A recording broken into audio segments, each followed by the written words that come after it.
don't lose that respect. Make America great again. Respect. Respect. Please don't lose that respect. The movement we started is just beginning. To serve as your president has been an honor beyond description. I had not spent my career as a politician, and perhaps most importantly of all, thousands of people came out with their families. I knew that they did not just come out for me. It deeply moved me. They came out to show me their support and love for me. I did not seek the easiest course. I did not. We did what we came here to do. Please don't lose that respect. The world respects us again. Please don't lose that respect. Make America great again. Respect. Respect. Please don't lose that respect. The movement we started is just beginning. So I left behind my former life and stepped into a very difficult arena. Now, as I leave the White House, we must never forsake our belief in America. I fought for you. I fought for your family. I fought for our country. Above all, I fought for America, strong, proud, and free. We extend our best wishes, and we also want them to have luck. A very important word. Please don't lose that respect. The world respects us again. Please don't lose that respect. Make America great again. You are now tuned into the truth frequency. We are TFR. TFR. Truth Frequency Radio.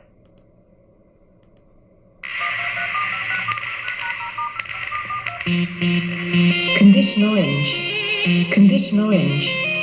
Situation Delta in effect. Please enter your agent number now, followed by the hash key. We have to create culture. Don't watch TV. Don't read magazines. Don't even listen to NPR. Time comes when silence is betrayal.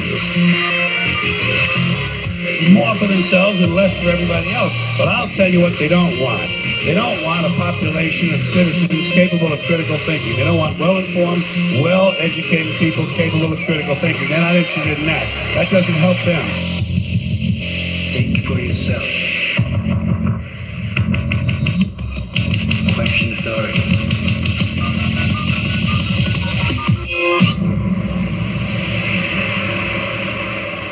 This code has been compromised.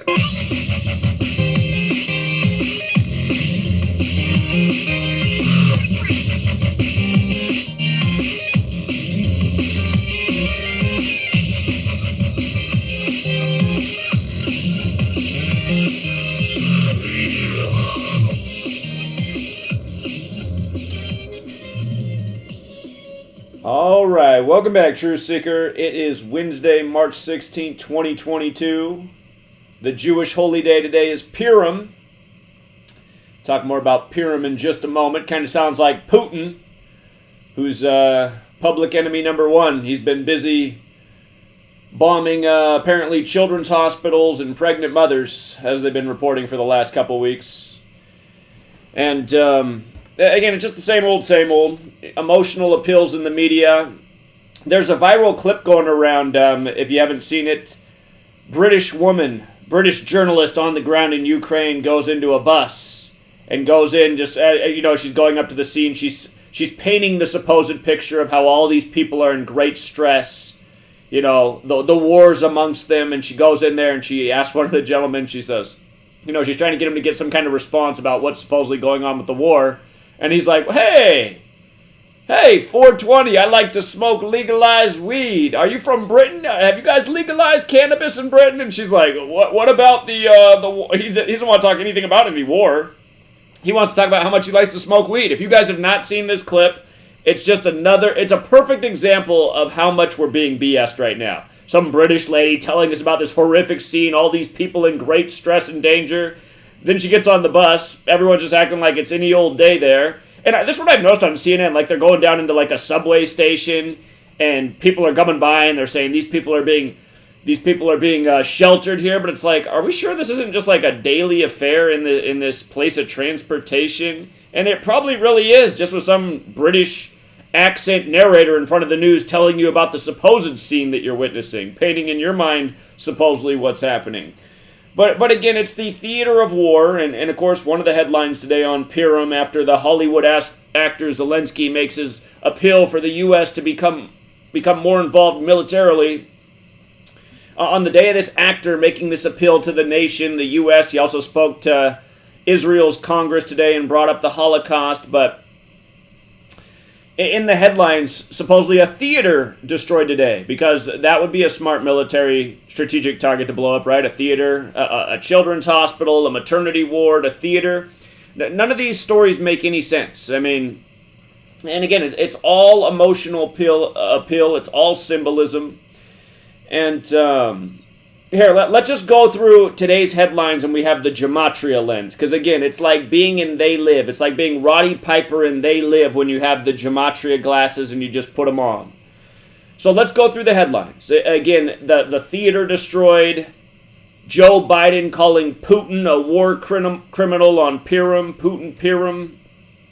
Purim has to do with the Jews being rescued from an evil villain. Of course, Zelensky's Jewish. The president of Ukraine, again, the former comedian and actor. But let's see how it all looks with the war criminal, the theater, the reference to September 11th and Pearl Harbor today. That should be a reminder to everyone that Joe Biden and Putin met on Pearl Harbor Day to talk about Ukraine.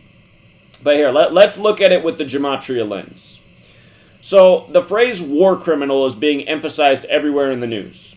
And in Gematria, war criminal equals 77, as does Purim, as does theater, as does September 11th. And never forget the example we always go to on September 11th, Flight 77 hitting the 77-foot-tall Pentagon on the 77th meridian, 77 minutes after taking off. And let us not forget that Pentagon construction began September 11th, 1941. Same day in history Manhattan was discovered. And again, right before Pearl Harbor, on December 7th, 127, before buildings 1, 2, and 7 fell in New York City on 9/11. But again, they're coding 77 into everything today on Purim, this Jewish holy day. So in Gematria, war criminal happens to equal 77, so does United States, so does secret society. Washington, D.C., the nation's capital, is on the 77th meridian west. Again, Purim, the holiday that it is today, equals 77. So does Judaism, so does theater, so does Zionist. I mean, just really think about that list. The theater of war, the products of the world wars. Purim is the Jewish holiday which commemorates the saving of the Jewish people from Haman. And this is a story told in the Tanakh, Jewish text in the book of Esther. Esther doesn't equal 77. Esther happens to equal 75. Today is the 75th day of the year. And, of course, the name Martin also equals 75. Russia also equals 75. Russia really being painted as the villain today. A new level of, intensity in the language. War criminal. And, I mean, does anyone in the U.S. have the right to call anybody a war criminal? It's essentially what the United States of America has always been, as a war criminal. So, what's it mean if, I guess in one light you're like, man, if they're calling somebody a war criminal, it must be bad. But okay, the 77s abound, and it goes beyond there. If you've seen the tragic story of the supposed 9 Southwest, there's supposedly a golf team that was killed today in Texas, traveling from New Mexico, right before March Madness. The University of the Southwest. And the man that they're saying is responsible is a 38-year-old driver. And his name in Gematria equals 77, which we'll get to. But in light of the driver being 38 years old in the car crash story that's, again, viral in the news today, if you haven't been watching the news, it's one of the top stories. 9 killed, supposedly. Take a look at those 9 seeds in the South and West bracket of March Madness that starts tomorrow. It seems like there's a story like this every year that relates to the tournament.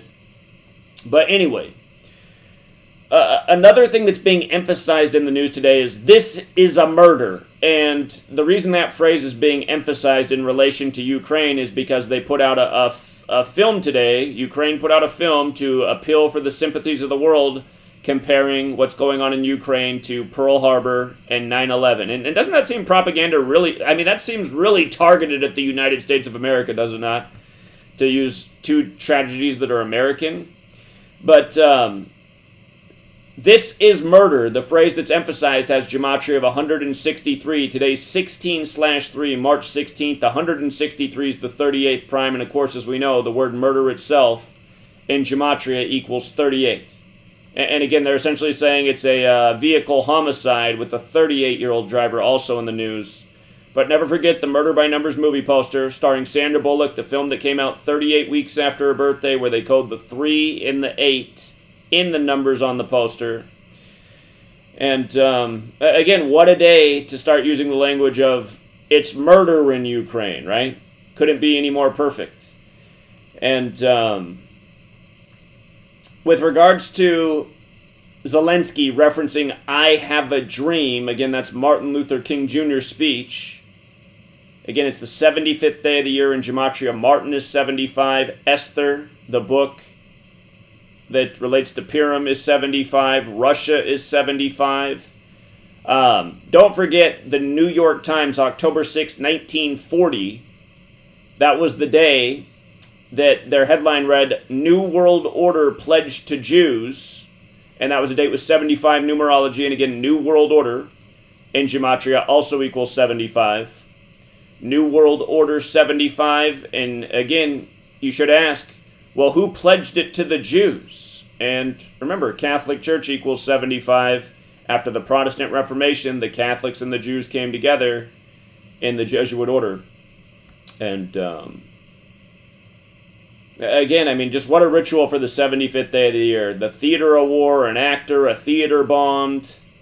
I mean, it couldn't be any more obvious. And again, 9/11 was all about 77, and on this day, he compares it to 9/11.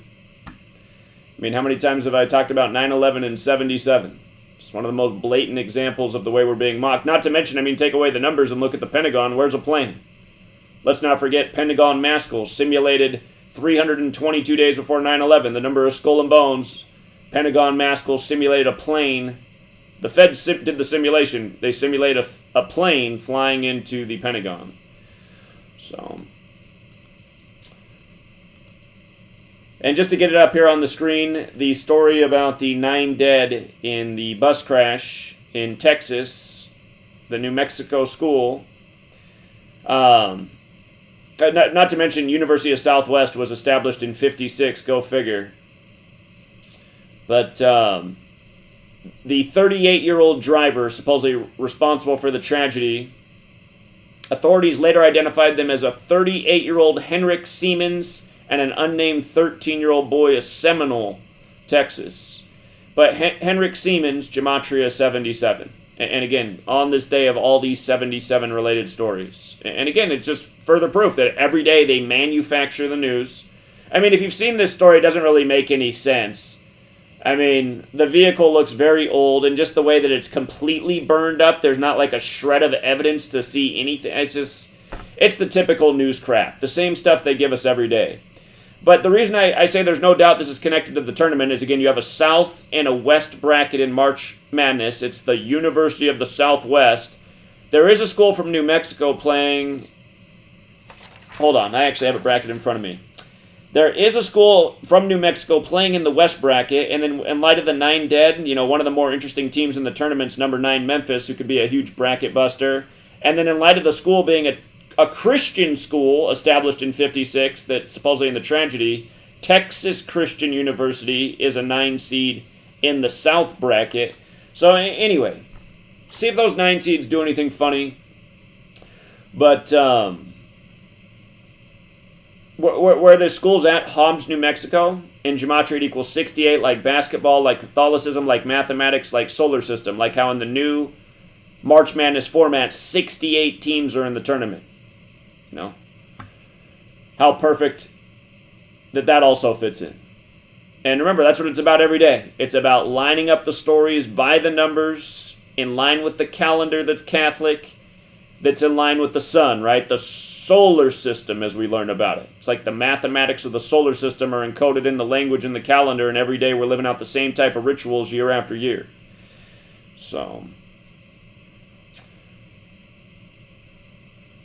we'll leave it there for now, and we'll go out to the phone lines. Again, if you want to call in tonight, the number is 213-233-3998. If you're calling in just to listen and you don't want to be on the line, there is a call-in line. It's right on the cover of TFR's website. Again, if you don't want to be on the line, you don't need to call the 213 number. But let's go out to 616. First in line. What's up, 616?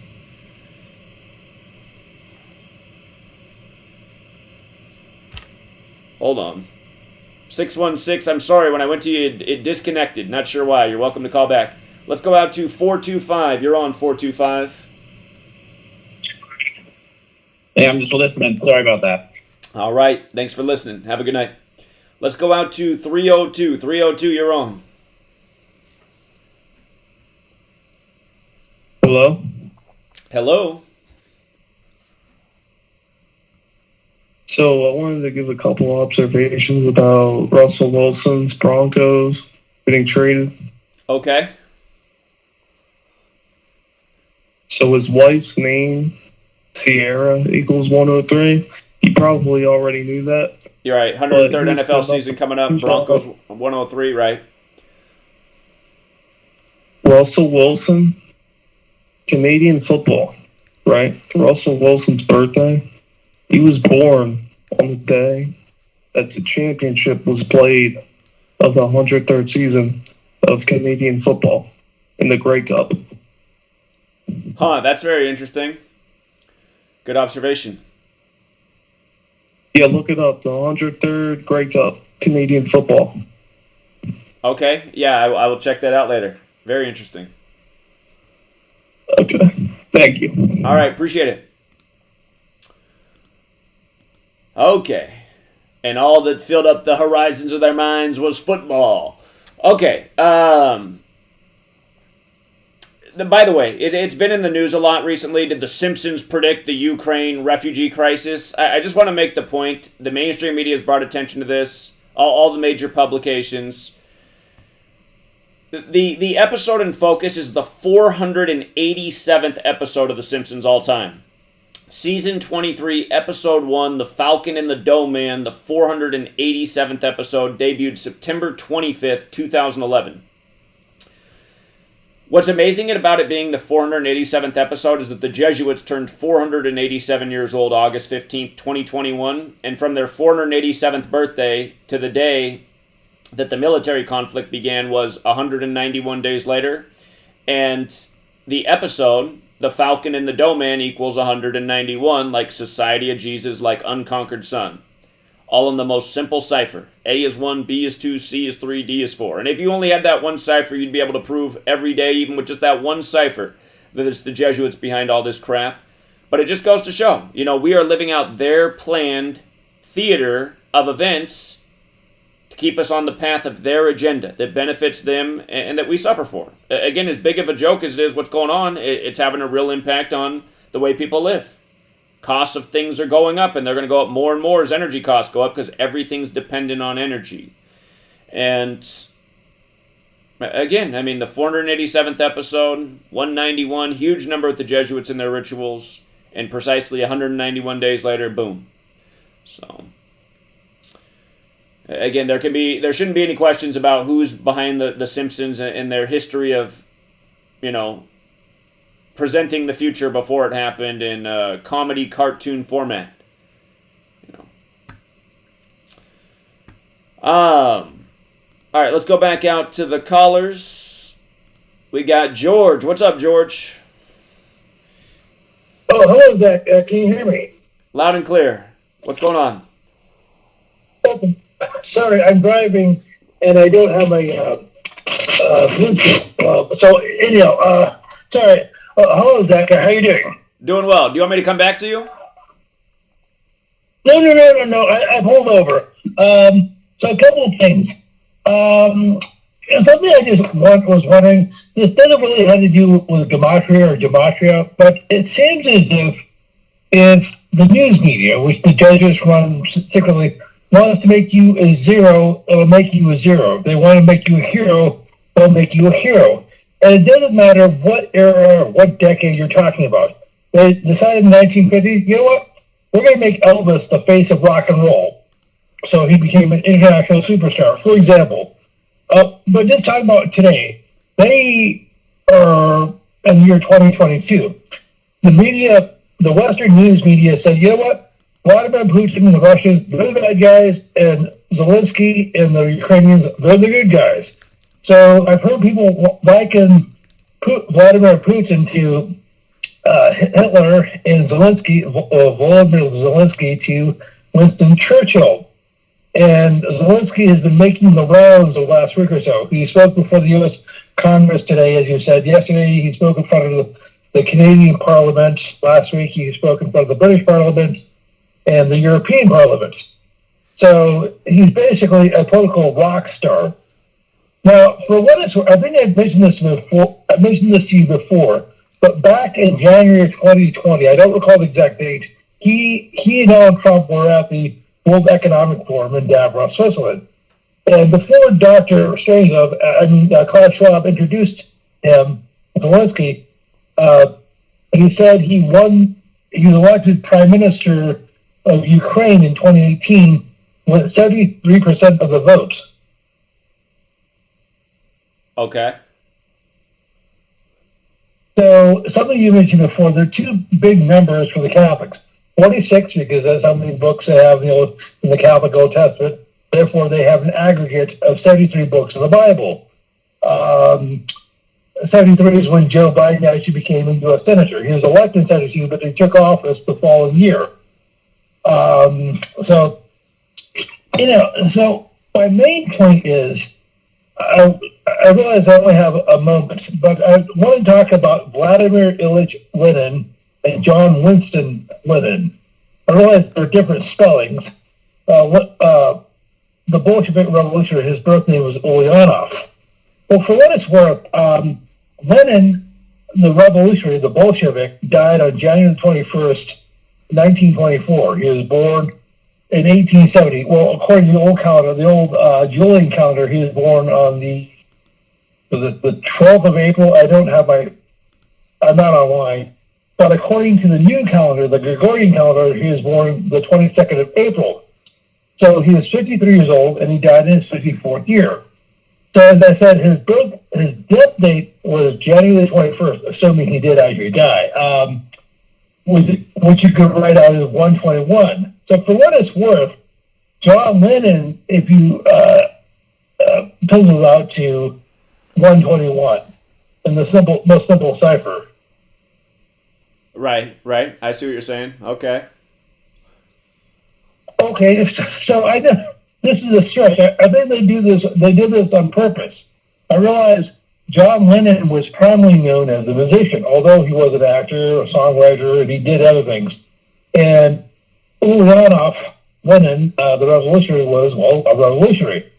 Although the Beatles had a couple of songs in which they paid homage to the communists back in the USSR and Revolution. I believe those came out in 1968. If I'm not mistaken, they were on the White Album. So my question to you, Zach, is do you think when the judges decided to package the Beatles to first Britain and Europe and then the United States, they were cognizant of his name, of John Lennon's name? Probably. Yeah, they probably were. The Beatles' first album was put out on March 22nd in history, too, an old 322. And, I looked it up. You're right. That album came out in 68. I always hated those songs, too. I think my least favorite Beatles song is the Revolution song. It drives me nuts, actually. So, well, there's two versions. There's the fast, and then there's the slow version. Okay, I don't know if I've heard the other version, so I'll have to look into that. Okay, so regardless of what you think of it, they're doing. As I said, one of the songs they did was back in the USSR, Now, granted, that came out in 1968, and I know this may sound like a stretch, but something people have been talking about for the last several weeks is, geez, Vladimir Putin trying to reestablish the Union of the Soviet Socialist Republic. Right. And I'm pretty sure this script was written back when they dissolved it on Christmas Day in '91, and then it's coming now. This idea to rebuild the Soviet Union right as Gorbachev turns 91, and again, that's the 13th triangular number, and we know who likes 13, that Jesuit Illuminati. So, I think all this stuff's been planned. I think we're just living out the script, and I think a lot of the script went into motion in '68. So, great observation with the Beatles song coming out in '68. Okay, I don't have the release date, but you said it was March the 22nd? No, not in '68. The Beatles' very first album came out on March 22nd in history. I know that. But for the White Album, '68, if that's what album it's on, I have the single dates. I'll have to look at what day this actual album released. The single for Revolution released August 26th, '68.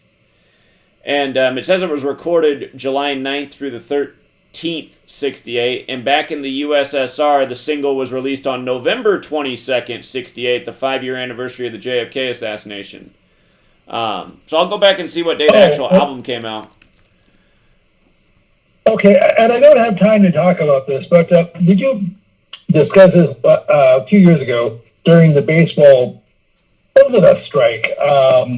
It was the whole Corona nonsense. They played 62 games, they played 60 games in 2020. Normally, in a full season, they play 162. So they canceled 102 games. Yeah, right. That's interesting, the 102. For people who don't know, Major League Baseball, just using the alphabetic order, equals 162. And if you run the alphabetic order in reverse, the word baseball alone equals 162. Sun worship also equals 162, and sun equals 54, like 54 outs in a game. Baseball with the alphabetic order is also 54. So go figure. Hey, for the record, the first Beatles album, Please Please Me, came out March 22nd, '63, and their second album came out later that year with the Beatles, November 22nd, '63, the day of the JFK assassination. So I'm going to have to look more into the Beatles albums. Interesting. Oh, okay. And of course, there were something we've discussed before. They were a joint intelligence operation between British MI6 and the American CIA. And they didn't just work with the Beatles. They worked with other bands like the Rolling Stones and the Kinks and the Who. But that's another. Okay, one last point. Last week on the 10th, Major League Baseball decided to resolve its 99-day lockout. So the date in question was, I believe, March the 10th. So have you I know you've had some issues with your channel, but have you discussed the significance of those dates, March the 10th and the 99-day lockout? Hold on, the commercial music just came on, but we'll be right back after the break, everybody. Sit tight.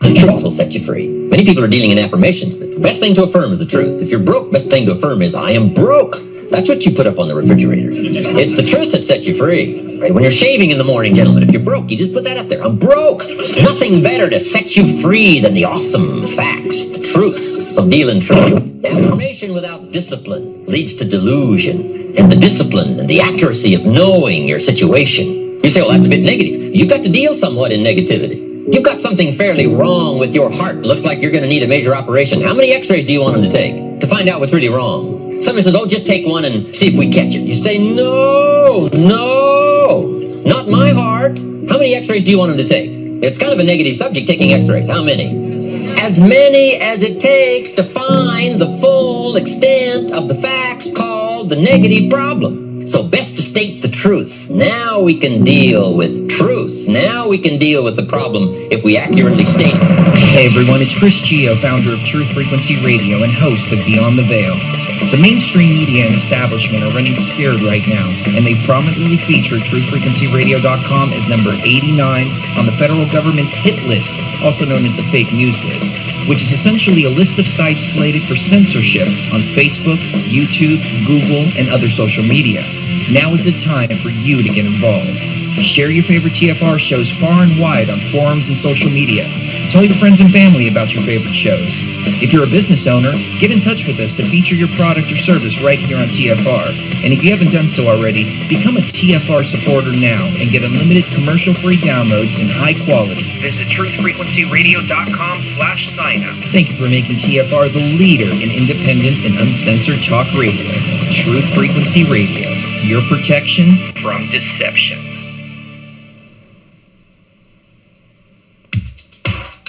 Hey everyone, it's Mark Sargent from Strange World, broadcasting live every Tuesday evening, 10 to 12 Eastern, 7 to 9 Pacific, right here on Truth Frequency Radio.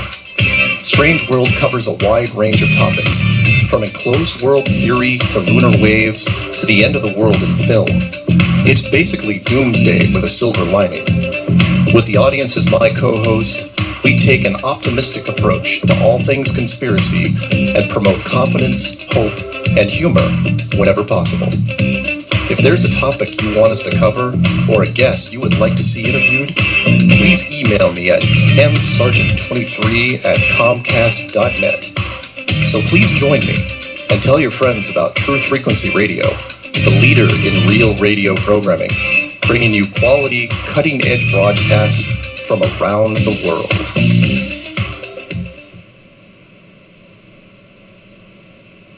No hate, no hype, no fear. We are TFR Frequency Radio.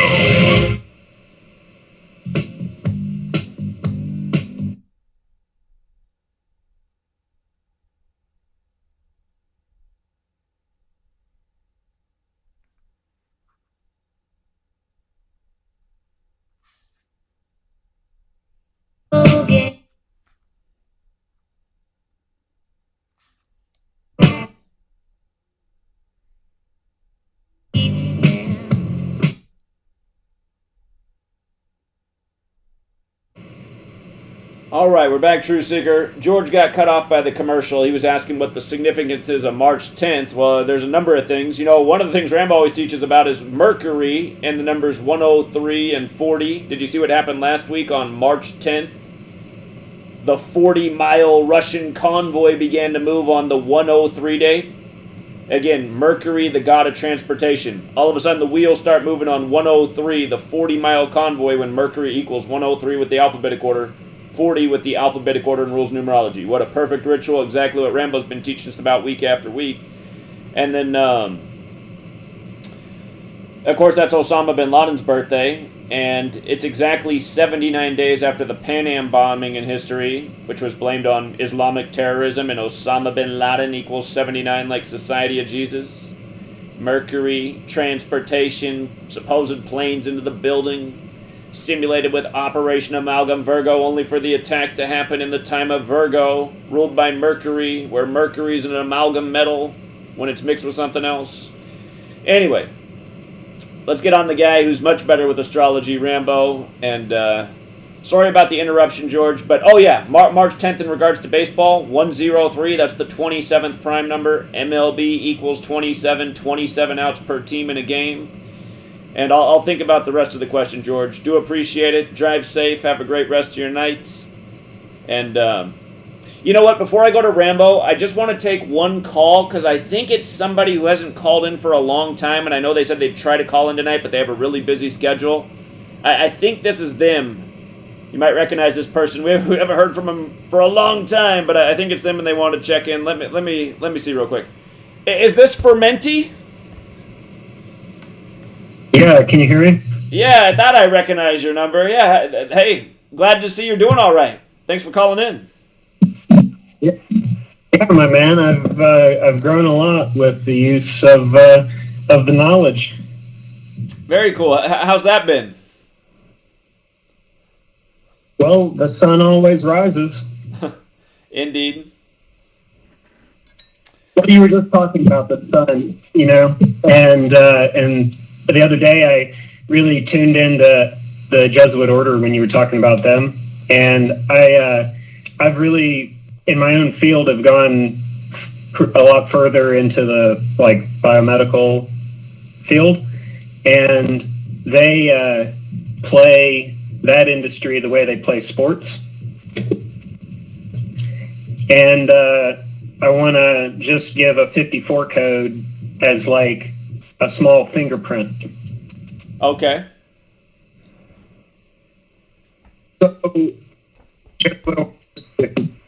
So some of these are like trade names of patents.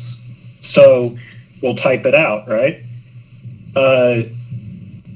Jesuit order. So our next word is going to be transgenetic. Okay, I'm listening. All right. So the purpose of transgenetics and the purpose of the technology that they're putting in people is mRNA. And the other thing that it is involved with is miRNA. Those are both short acronyms, but they use them interchangeably, and they're almost words. So mRNA parasite.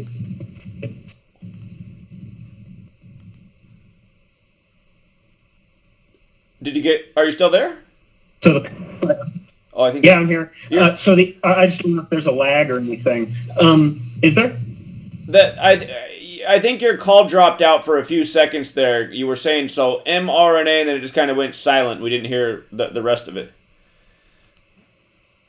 Parasite. mRNA parasite. Okay, I got it. So what the parasite does is it gets in your cells to remanufacture miRNA plague. Okay.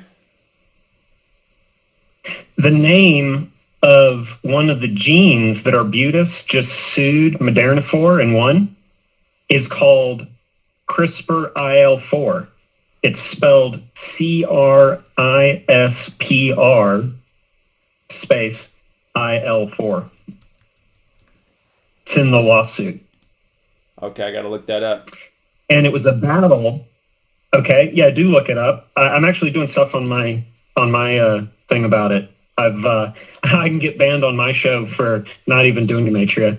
And it's a bonus that I might could get banned for this too now doing this. Sure. So it'd be like a double banning. But the whole purpose, the whole agenda is to make probiotics. I see. Interesting. Well, it's all new information to me. I got to look it all up. So. Well, this is like just like the black side of a white coin that I play in this, and that you helped me understand through organic Gematria on how to get my act together for one thing, on understanding how to put myself in place and time and make myself into letter and number. So I think you're a prophet personally, because you've made me into something of a healer of people too. You heal people's minds through helping them see the number game. But I've been blessed and thankful to you, man, been made smarter at healing people through another tool.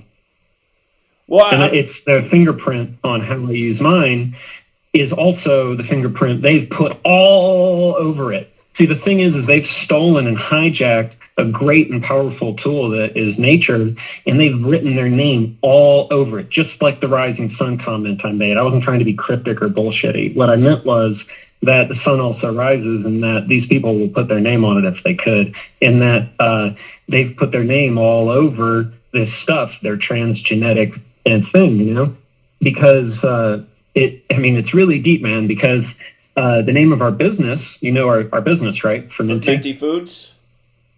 Try this one. Well, see, Fermenti is an agency that we use, and it's FERMENTI LLC. Right. You know, go to North Carolina online and check that out. So there you go, 54.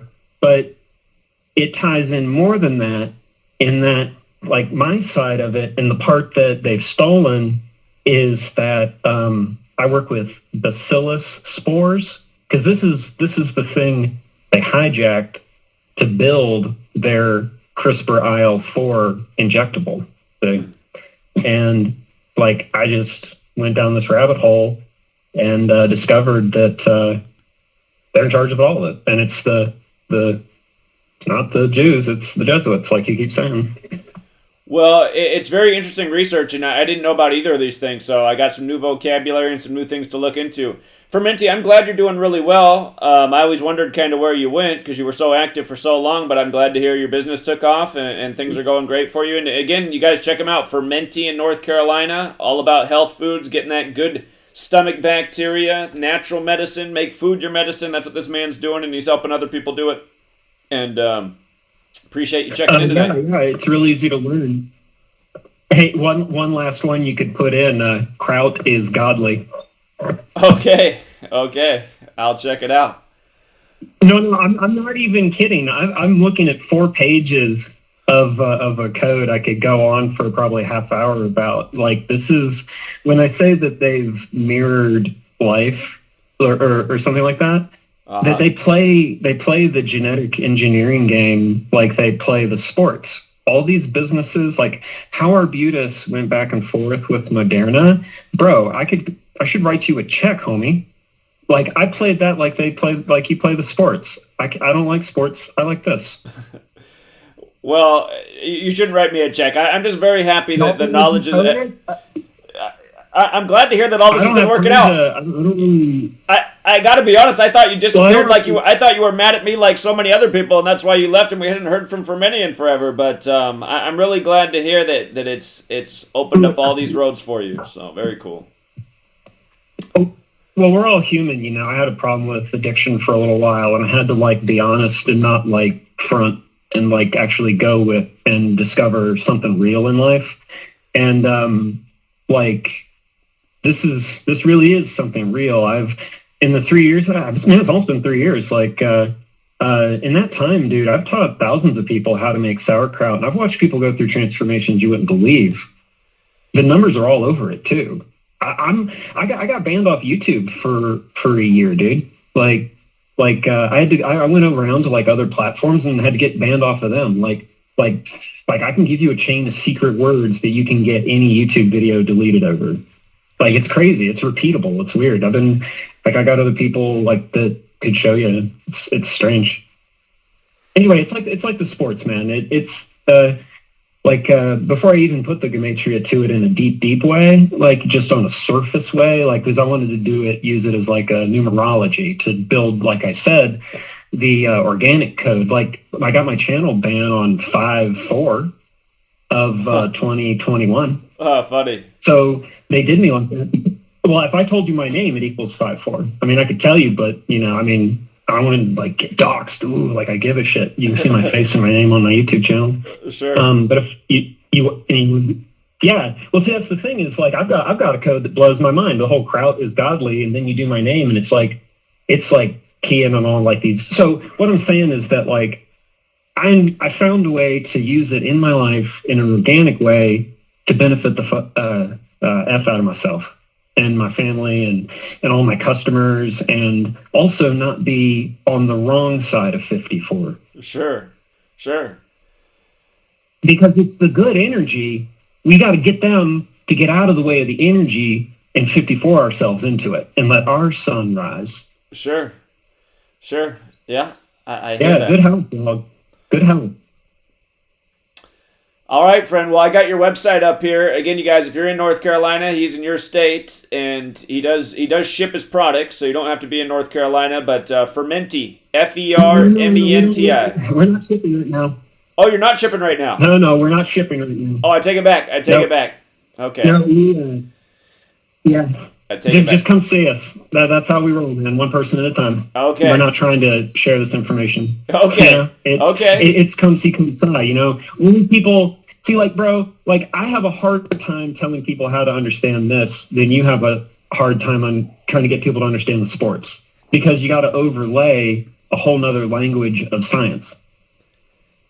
Indeed. Yeah. You got to lay the groundwork. Like, I could give you articles. I'll post I could do that. Do you want me to do articles? And then like how would I do that to help? Because there's a lot of money to be made on stock options and what's called shorting. Like for reals. Like Moderna, like when it dropped like near to like $30 for a couple of days, you know how much money we made? Sure. I see what you mean. And it was all by the numbers. Indeed. 54th day of the year, 45th day of the year. Yeah, you're more than welcome to write articles. And I mean, you can post them on Free to Find Truth. I'm sure everyone in the community on Free to Find Truth would love to follow Fermenti. So, or at least like just contribute a little sauce. Sure. Thanks, Zach. Yeah, you're very welcome. And by the way, the website looks awesome. Very cool. Yeah, we're reaching a lot of people. We're working on changing the law here in North Carolina to change the food pyramid, because you gotta raise the tide sometimes to get all the ships to sail. Indeed you do. All right, friend. Well, great to hear your voice. By the numbers too. Yes, and I hope to hear back from you soon. I will. I'll be in contact, and I look forward to your future posts. So, thanks for checking in, friend. All right, bye. All right, you have a good night. All right, Fermenti. Years ago, he called into a live stream, and he said, "If anybody takes me up on this offer, I'll send you a free fermentation kit."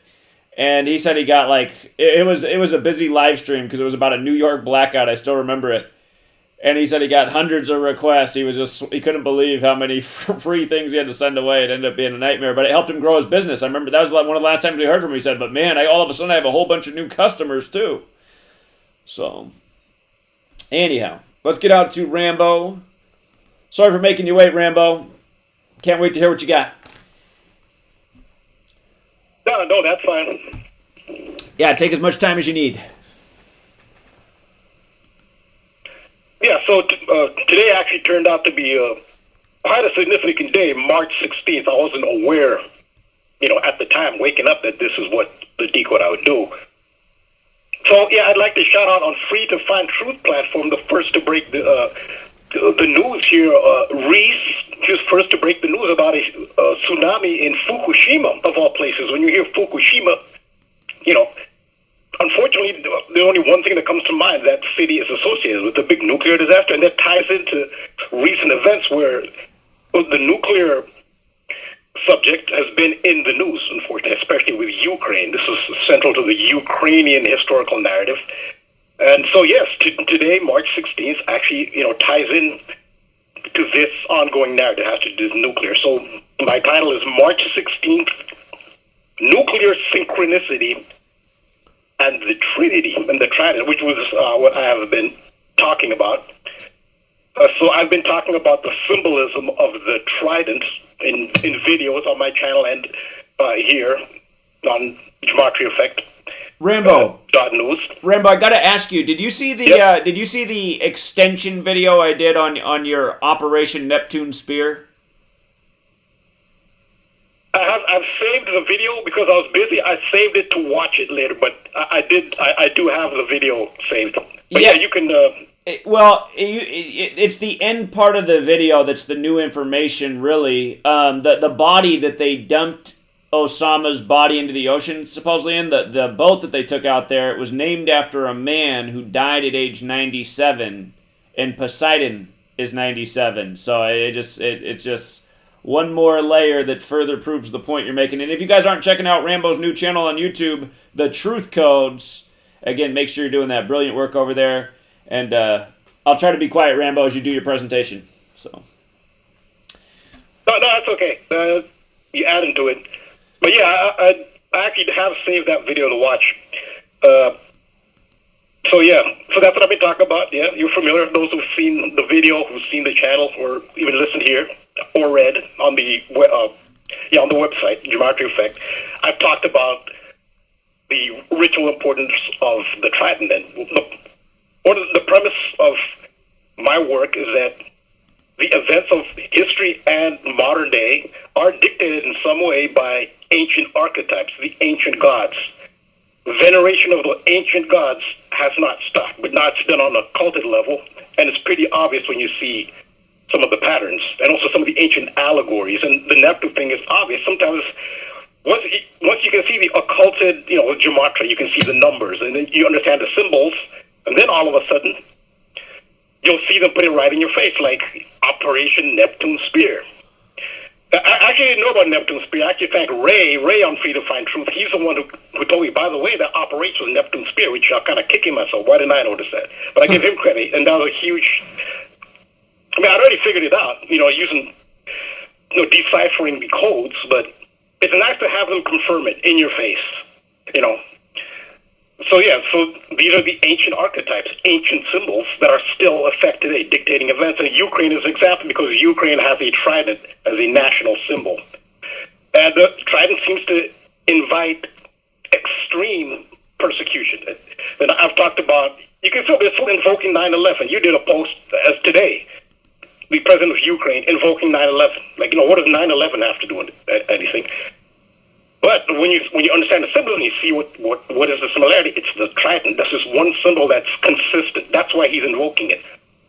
So the trident, it came from the 10th century. That's when it came to prominence as the seal of a former leader of, it is called Kievan Rus, which used to incorporate a major part of modern-day Russia, a major part of modern-day Ukraine. Needs to be, so borders have changed over the years, and he used to rule that area. So actually, Vladimir Putin, he has some kind of, he identifies in some way with Vladimir the Great, who had this trident. So I don't know, he almost sees himself like a kindred spirit. I don't know. I wouldn't say as far as he thinks he's a reincarnation, but he identifies with that region and that history in some way. So that's why he's involved there. And the symbol of that region is the trident. And it's interesting that they both have the same name. The current Ukrainian president is Volodymyr, which is a version of Vladimir, and the Russian president is Vladimir, and that's who made the trident was always a symbol. It's an ancient symbol. It started before Ukraine, but he brought it to prominence for Ukraine. And they're both named Vladimir, essentially, which is interesting. And so today, March 16th, seems a big ritual day for them. Actually, incidentally, March 16th is the birthday of Joseph Mengele, the famous Nazi, psychopath scientist. I mean, that's somewhat off topic, really not that off topic, because there's a Nazi influence in Ukraine, which is the Americans are supporting. They're on the side of Nazis in Ukraine at the moment. So yeah, March 16th is, and I have a feeling that's why so many things are happening, because there are a lot of Nazi anniversaries that they're honoring. For example, the Nazi Party was founded on February 24th. So what happened on February 24th? Russia invaded Ukraine. But you look at the Nazi anniversaries, they're still being honored. Even number 119, which it could be the date September 11th, or it could be the date November 9th. It's sacred to Nazis. In Nazi Germany, November 9th was a public holiday. It only stopped being a public holiday after the Nazi regime fell, but that's how important that is to them. So when you look at the Nazi Party and their significant dates, you'll see that those dates are still being honored today, such as today, March 16th. So much is happening. The Ukrainian president did a virtual address to the United States Congress today, March 16th, and many other things happened today. And so yeah, talk about the trident ritual. He invoked 9/11, and now we know what he has in common with 9/11. That symbol, that ancient symbol. Now, one of the greatest tragedies in Ukrainian history, since nuclear is a major theme here, is the Chernobyl meltdown, which happened in April 26, 1986. That's another Nazi anniversary. The SS, the Schutzstaffel, was established on April 26th. So Heinrich Himmler, I think it is Heinrich Himmler, his birthday is April 26th as well. So yeah, all your Nazi anniversaries, and not by coincidence. Nazis are very prominent in Ukraine right now. And again, the United States is on the side of Nazis, just to make that clear. So yeah, Chernobyl was on April 26, 1986, an important anniversary. So tridents and trinities, they seem to be related to the nuclear issue. Now you have nuclear energy, which is used for energy, and you have nuclear weaponry. But so you have nuclear power plants, even though they're not necessarily used for weapons, are still, they seem to go along with this Trinity and Trident code. And in the United States, what's the greatest nuclear accident in the United States? It's 3 Mile Island. And just think of the term there, 3 Mile Island. It's not 8 miles like Detroit. It's not 4 Mile Island. No, it's 3 Mile Island. Why? Because 3, there's that Trinity number in the number associated for some reason with nuclear.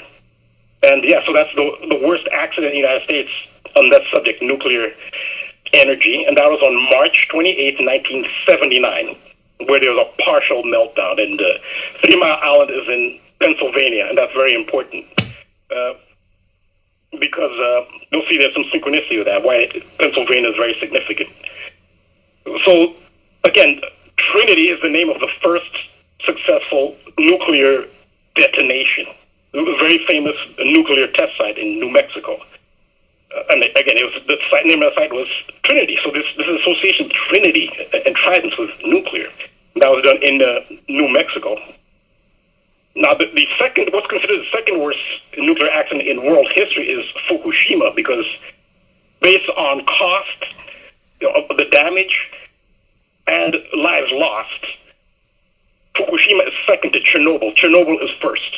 Chernobyl and Fukushima are considered level 7 disasters. Those are the only 2 level 7. Those are the 2 worst. But Chernobyl is considered the worst. Fukushima is second. That happened on March 11th, 2011. And that happened after a earthquake followed by a tsunami. That's what led to the Fukushima power plant being, inundated and, explosions ensued. And that's what the city of Fukushima will always be synonymous with, unfortunately, forever. It's known, you'll think of a nuclear disaster. Same with Chernobyl. That's all you'll ever think of Chernobyl, as a nuclear disaster place. Well, Fukushima was back in the news today, March 16th. This is a very significant day because there was an earthquake off the coast of the city of Fukushima, and there was a tsunami alert. So, of course, you can understand the concern. It was a strong earthquake, too. It was a 7.3 magnitude. 7.3, which is in Fukushima. Yeah, you're very concerned, especially with this topic being in the news. Now, there's some predictive programming here. Because when the 3 Mile Island incident happened, 12 days before that, there was the movie The China Syndrome. The big star of that movie was Jane Fonda. The China Syndrome was released. Now, in the plot of The China Syndrome, Jane Fonda plays the role of a reporter who goes undercover into a nuclear facility, and she and her other undercover agent reporter discover these very serious violations. Rambo, quick commercial break. We'll be right back, everybody. I'm praying to turn away. I want to see the ground give way.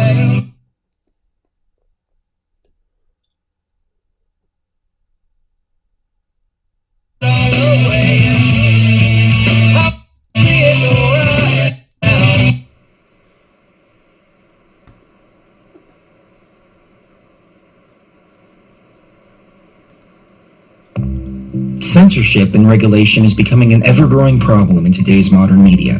From the mainstream to YouTube and Google, the information you're looking for is buried by official narratives and propaganda. This is why TFR is 100% uncensored, unregulated, and listener-supported. The shows on TFR are not micromanaged by the station, and our hosts are free to speak their minds however they please. As such, the views and opinions expressed on our station are of those who make them. If you happen to hear anything offensive on TFR, please send us an email to toughtitty@tfrlive.com, and we'll be happy to tell you that we really don't give a damn. We stand for freedom of speech and non-censorship. If you also stand for free speech, you can go to tfrlive.com/signup and sign up for a TFR supporter pass and help us in our mission to keep the airwaves uncensored and unregulated. TFR Live, your uncensored and unregulated protection from this. This is about why I say what I say, do what I do. Expression goes, the proof of it is in the eating. We'll find out. We'll find out.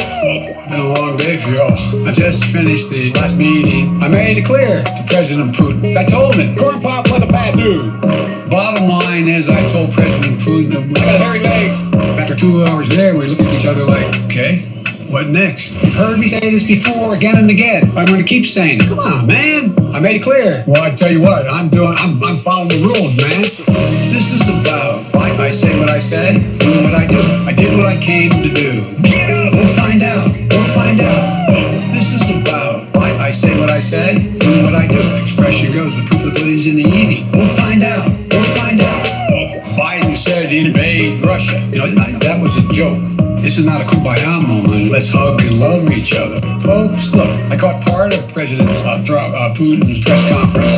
I told him, come on, man. I'm going to keep saying it. Come on, man. And so it was kind of after well, anyway. This is about why I say what I say, do what I do. I did what I came to do. We'll find out. We'll find out. This is about why I say what I say, do what I do. Expression goes, the proof of it is in the eating. We'll find out. Я думаю, что для всех очевидным является тот факт, что президент Байден, когда конкретно там завтра, послезавтра, это вопрос коллеги на рабочем уровне определяться, с составом этих делегаций не было никакой враждебности, наоборот, наша встреча происходила. Я думаю, ничего сложного не скажу. Это будет понятно. Торговые отношения, да, еще говорили о сотрудничестве в Арктике. This is about why I say what I say, do what I do. I did what I came to do. We'll find out. We'll find out.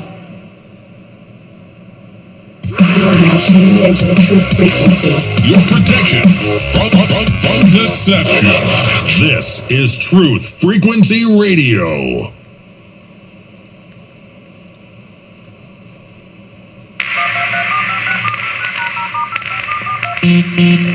Condition orange. Condition orange. Situation delta in effect. Please enter your agent number now, followed by the hash key. We have to create culture. Don't watch TV. Don't read magazines. Don't even listen to NPR. Time comes when silence is betrayal. More for themselves and less for everybody else. But I'll tell you what they don't want. They don't want a population of citizens capable of critical thinking. They don't want well-informed, well-educated people capable of critical thinking. They're not interested in that. That doesn't help them. Think for yourself. Question authority.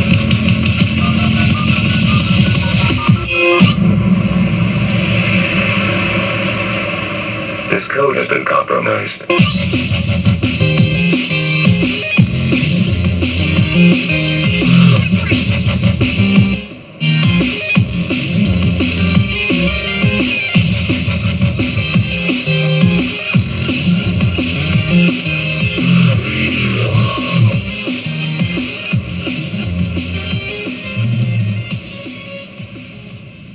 All right, we're back, Truth Seeker. Glad you guys are appreciating the commercial intermissions, but let's get back out to Rambo. And again, that earthquake today in Fukushima on 16/3, earthquake equals 163. You know, how perfect is that?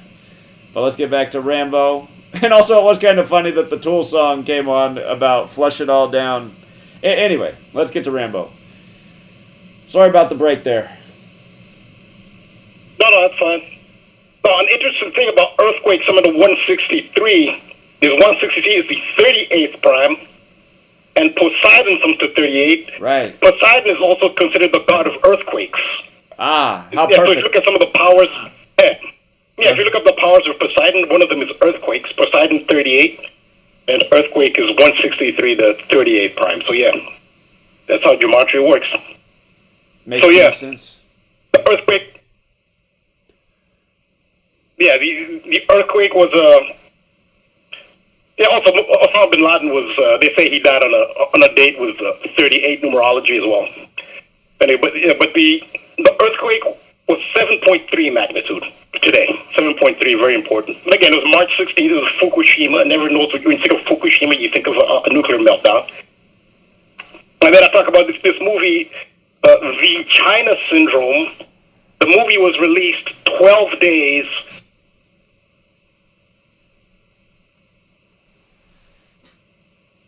Rambo,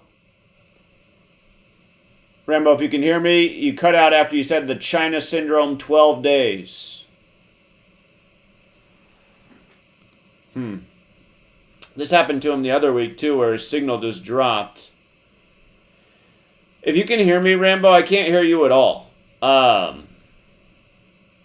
You might need to phone back in again. But we had this happen, I think, 2 weeks ago. Rambo, I'm going to mute your call on this end, and just like we did the other week, if you can hear me, just call back, and I will look for when you dial. Oh, he's on it. He dialed back in. How's that? Can you hear me? Perfect. There we go. You're back on. Yeah, I guess so. Yeah, we went through this last week, so we've got the procedure down. But I guess this time they changed their timing. Last time they cut me off during the break. They figured, like, if you do it while I'm talking, it's a little more disruptive. But I think we did last week. We went through the drill. So Indeed. So yeah, so the movie The China Syndrome was released 12 days before the 3 Mile Island meltdown happened. In The China Syndrome, the plot is that 2 undercover reporters go into a American nuclear power plant and uncover potential catastrophic mistakes. That had they not gone undercover and revealed them, it would have been an absolute huge devastation in the United States. And the nuclear industry reacted when that movie was released. They said this is anti-nuclear propaganda. They were outraged. But 12 days later, a nuclear meltdown happened, amazingly. The star was Jane Fonda of that movie. And what was the release date of The China Syndrome? It was March 16th, today. What a date this turns out to be, historically. It was released on March 16th. And, this a major line from The China Syndrome. It wasn't just that it predicted a nuclear meltdown, or, that American nuclear facilities may be unsafe. A line from the movie was, it didn't happen in Pennsylvania, but one of the lines from one of the officials in the movie was that the meltdown could render an area the size of the state of Pennsylvania permanently uninhabitable. So they referenced Pennsylvania as far as a nuclear disaster in the movie. And then a meltdown happened in Pennsylvania. So that's predictive programming. This is like Exhibit A of predictive programming by Hollywood. You can say life imitating art. Yet again, we've seen that a million times. They reference Pennsylvania. And then 12 days later, a nuclear incident in Pennsylvania. And then again, March 16th was the release date. And the Fukushima incident happens on March 16th, this time in 2022. And this one was 7.3 magnitude. When you spell out 3 Mile Island, it comes to 73. So they have this March 16th in common, and 7.3 magnitude is the Gematria of 3 Mile Island, 73. So in the Latin cipher, or Jewish cipher on the Gematria, also called Agrippa cipher, if you spell out 3 Mile Island, it comes to 426. And like I said earlier, what's 426? It's the date April 26th, which is the Chernobyl disaster. So 3 Mile Island, when you spell it in Gematria, has a lot of significance and synchronicities with other nuclear events. And yeah, so 43 is a big number here, because today's March 16th anniversary, it's the 43rd anniversary after the release of The China Syndrome. This is exactly 43, and 43 and its reflection 34 is significant here. 43 is the date, 4th March.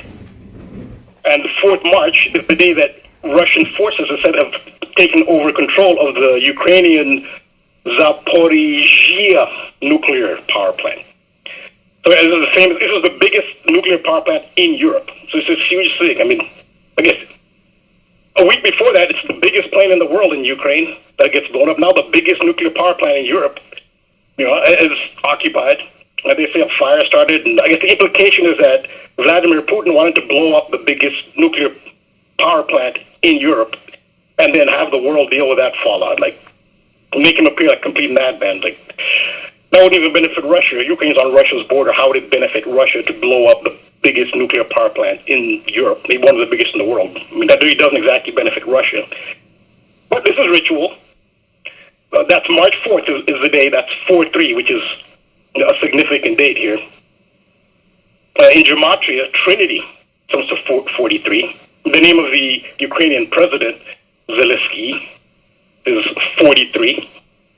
Now, the trident is important in astrology because it is the symbol of the planet Neptune, and the planet Neptune rules the zodiac sign of Pisces.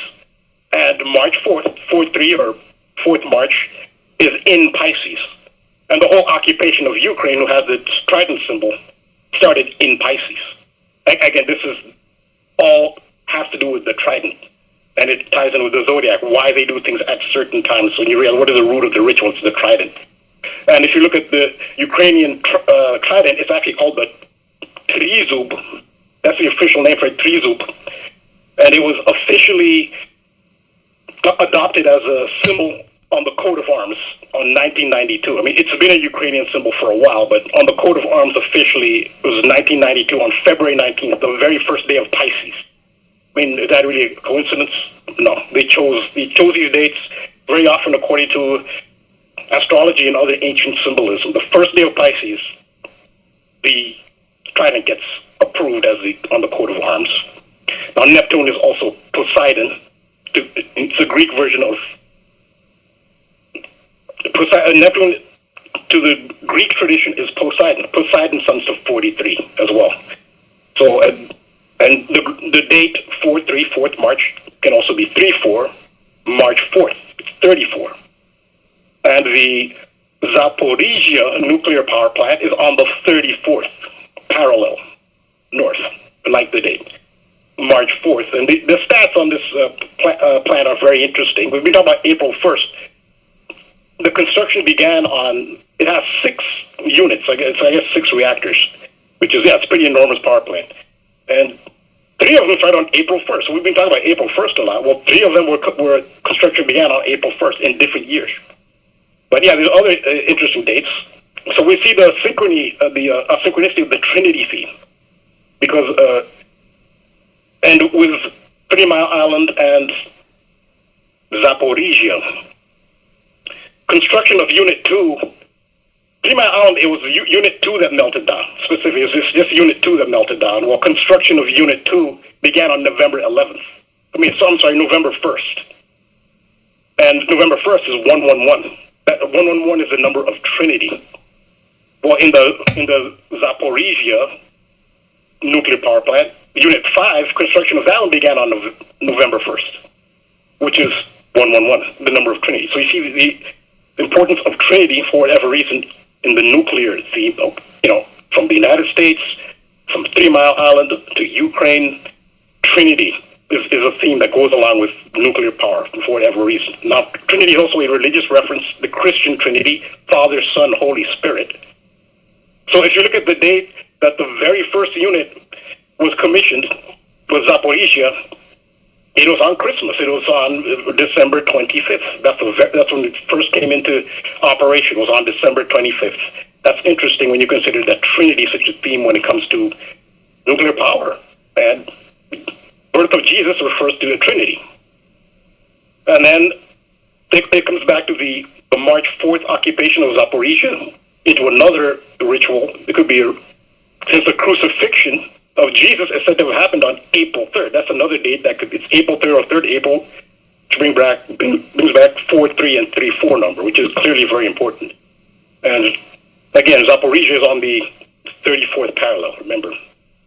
And just to end it on the 34, the most famous picture of the Chernobyl disaster. This is the most prevalent picture. If you search any image of Chernobyl, this is the picture you get. It's the one that more than any other, but it focuses on reactor 4 and reactor 3. There's those numbers again, 3 and 4. So yeah, there's more to decode. This is a start. I have more to decode on this because it's such a prevalent theme. But yeah, that's the decode for today. And again, just as a reminder, the first nuclear energy site in the world, Hanford, went into development in 43.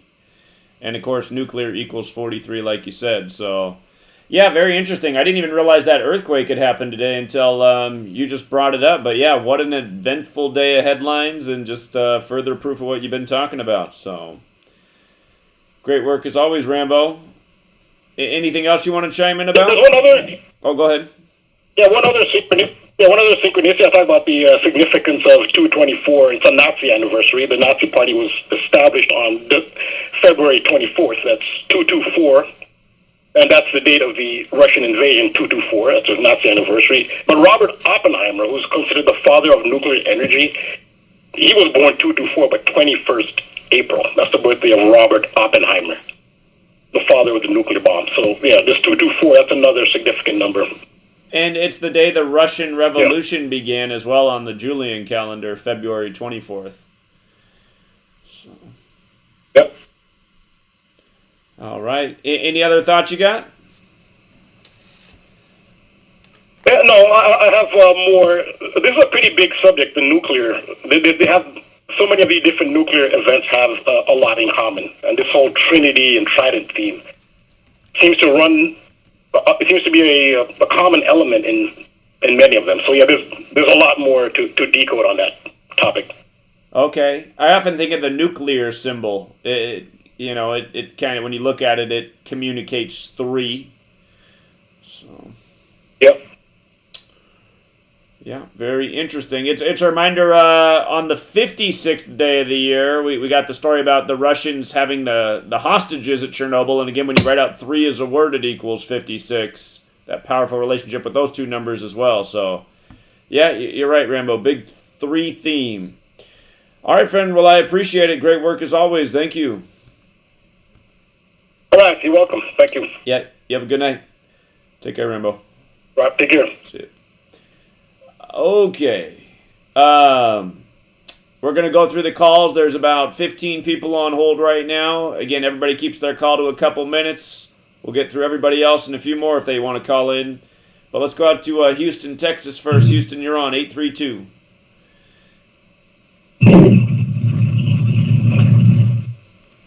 Hello? Yeah, you're on. What's going on?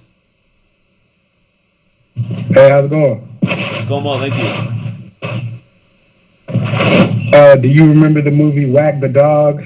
Indeed, I do. Perfect movie for people to watch at these times. I'm pretty sure that's pretty much what's going on in Ukraine. So. Yeah, the president was involved in a scandal, so they created a fake war as a distraction. And that movie came out right before the whole thing pretty much played out like that with Bill Clinton. So.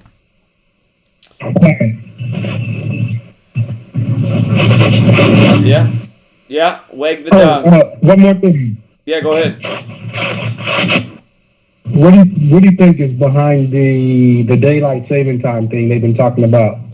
Well, okay, so the Senate passed a bill on the anniversary of the Senate killing Caesar, the Ides of March. And the thing that stands out to me is like, okay, it's the Senate, it's the Ides of March. The word time has Gematria 47, so does the word Caesar. Caesar and time are both 47, like government and authority. And so it seems like it's some kind of tribute, obviously, to time. And then Caesar was killed in 44 BC, and the word clock equals 44. So I think that's the reason that they did that. Again, as per always, it's a tribute to time, but maybe forever... I got to think about it more, but again, I guess it'd be a permanent manipulation of time because they've jumped the clock ahead an hour, and then we'll always be 1 hour ahead of supposedly what we're supposed to be at. But just the Senate thing on the Ides of March, the day to remember the Senate killing Caesar. That's what stands out to me. So, but if they do get rid of it, doesn't that mean there's going to be more darkness?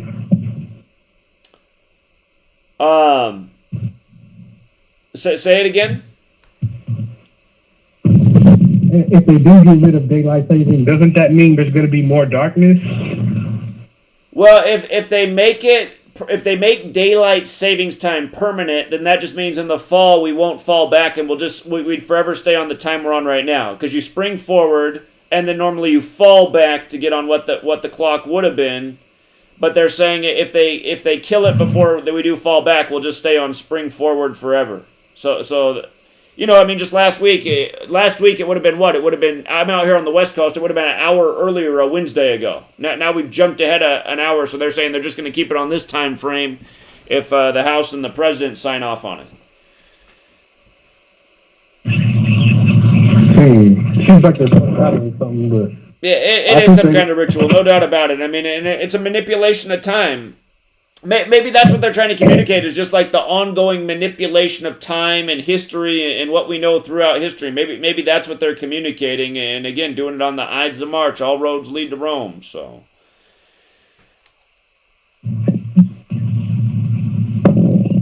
So that's all I had. Appreciate it. All right. Yeah, you have a good night. Thank you. Take care. Yeah, that was an interesting story. Let's go out to Missouri. Missouri 314, you're on. Yeah, another things people should check out that are listening to the show, because Zach, you put out like some of the best information, is From the Trenches World Report. It's a guy named Henry Scheibe, and I mean, basically anybody that's American needs to listen to this guy. He's talking about how the individuals have the power. It all goes back to our common law rights, Bill of Rights. So anyway, I just want to throw that out. One last thing, too. Satoshi Nakamoto and Jesus the Messiah are a perfect match in the 4 base ciphers. That's all I got. Thanks, Zach. Okay, very interesting. Appreciate it. Thank you. Okie dokie. Let's go out to... I liked how he kept his call snappy and to the point there. Let's go out to 705. 705, you're on. Shoot, I don't know if I can keep it as snappy as everybody else, but maybe it's a less people. We got cut off last time, so yeah. Your call's a little bit broken up. Is there any way you can fix the signal? I can try to get it better. Can you hear me any better now? I think that's better. Okay, great. So yeah, we were talking last week, and I know you were just speaking with the man before. He was mentioning common law, and it's like, yeah, that's a known concept and what have you. They also have other things that they've just sort of like, if you bring up things of knowing about the law, now they're essentially like categorizing you as being a problem. Many people obviously sort of known that, like with the Patriot Act, as you said. Now it's sort of like, hey, if anybody becomes liberty or patriot-esque type of values, now they're the issues, right? That's because we have foreign conquerors trying to like hold us captive, you know what I mean? So it's just been intense, and I've also found out about like a little bit more about peace officers. When they try and call themselves peace officers, we think of them as being trying to maintain the public peace, which is what it should be.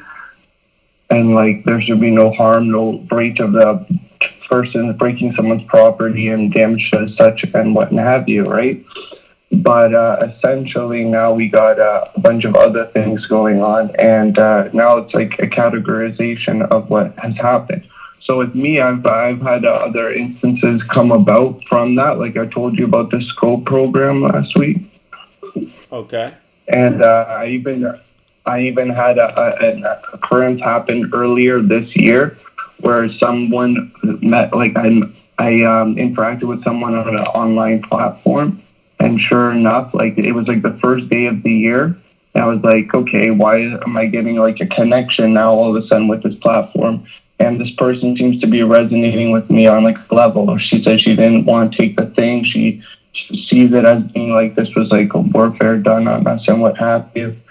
I ended up meeting up with this chick a few days later. And I found out like later on, like through freaking platform. I would also want to ask you a question, like, what does 27 have to do with, like, the Catholic Church, or what do you know about, like, relation to 27 and called Catholicism? Because she brought that number up to me. That's one thing that could have been. There's also some other just synchronicities with the dates that, like, it happened at.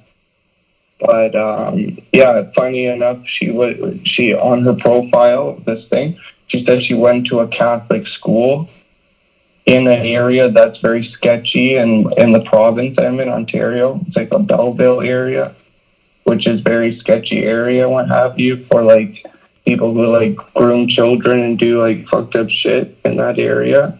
So a weird area. So essentially, like, this freaking chick went to this school, and also be about social work and stuff, and also just seeing like her being like 613, which is like sort of the capital region of the area.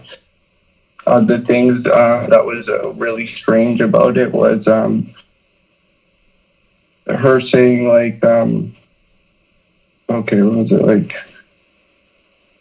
It was just a trip and a half, because how she came into, like, we, like, had got along completely when I met up with her and everything, and then all of a sudden she's like, yeah, I gotta go, I'm going to another area. She had mentioned something about a Mason guy and said, oh, they're not all bad and stuff like that, and stuff like this. So it made me seem like she was, like, almost groomed, and she was almost, like, espionage put up to this, to sort of see, like, I don't know what, but I was, like, testing my value or whatever. And it put me in, like, I felt like I was in a vulnerable position, obviously, because they could have done whatever with me, and obviously still can at any moment. But I'm just like, it was a trip and a half, man, because the girls at school that they taught forum, young people and stuff, and that all ties in with like World Economic Forum, Global World Economic Forum, Global League. Where they just they have the young people, obviously, that they've groomed or to some degree in different areas. And this one, I felt had some type of like a military background or something. Because she said, she was like, oh, I've been traveling around this place, and said she wanted to, she's got good news. She was going to take off back to the New Brunswick, which is like a big area where they, or like Nova Scotia or something, where it's an area where they do military and stuff up on this country and stuff. It's been a trip in that regard. Then I have the Governor General telling me like, oh yeah, no, we're not going to give you a proper due process, and we're just telling you have to come here at this time. Like, I trust you people. Like, you guys are in complete trust breach.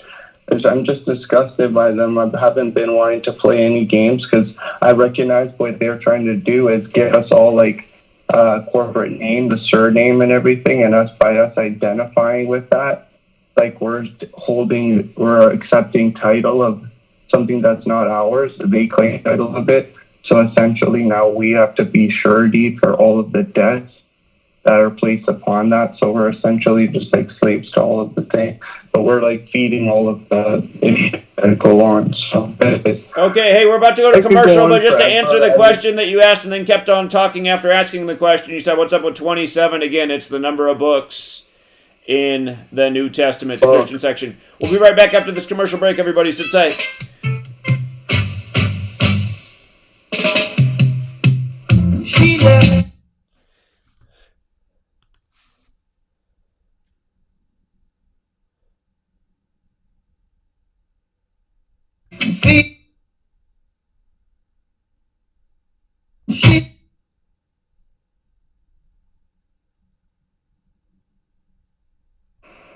Now, fear is going to be a player in your life, but you get to decide how much. You can spend your whole life imagining ghosts, worrying about the pathway to the future, but all there will ever be is what's happening here, and the decisions we make in this moment, which are based in either love or fear. So many of us choose our path out of fear disguised as practicality. What we really want seems impossibly out of reach and ridiculous to expect, so we never dare to ask the universe for it. I'm saying I'm the proof that you can ask the universe for it. father could have been a great comedian, but he didn't believe that that was possible for him. And so he made a conservative choice. Instead, he got a safe job as an accountant. He was let go from that safe job, and our family had to do whatever we could to survive. I learned many great lessons from my father, not the least of which was that you can fail at what you don't want. So you might as well take a chance on doing what you love. The reviews for Extendivite are amazing. Here are some from Amazon. September 2018. Extendivite works in keeping my blood pressure in the normal range. I've been using Extendivite for many years now. May 2018. Great product. I use regularly and I rarely get sick. March 2018. This product has relieved what appeared to be angina pain in my chest and shortness of breath after climbing stairs. I'm quite happy about it. February 2018. My husband, son, and I have been using this product for a few months now, and we have noticed an improvement in our joints and blood pressure. Tell us your story. Get Extendivite today. To order, call 1-877-928-8822. That's 1-877-928-8822 or visit heartdrop.com. Extend your life with Extendivite.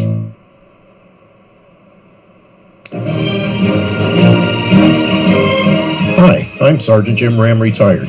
In early 2012, I was facing a laundry list of chronic health conditions that my physician was telling me were incurable. I knew there had to be a better way, and I learned how I could reverse every one of my ailments with science-based, clinically verified medical nutrition. In just a few months, I was able to reverse high blood pressure, gastric reflux, sleep apnea, arthritis, degenerative disc disease, heart arrhythmia, AFib, and many more. And I've lost over 70 pounds and kept it off. Now I'm hosting a radio program that's dedicated to helping my listeners do the same. If you're sick and tired of being sick and tired, if you're sick of being used as an ATM by your doctor, then you'll want to tune into the Your DIY Health radio program here on Truth Frequency Radio every Thursday from 9 a.m. to 11 a.m. Eastern and 6 to 8 a.m. Pacific.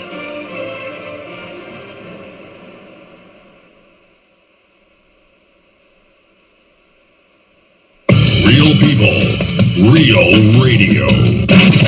Wherever you are, make it TFR. Truth Frequency Radio.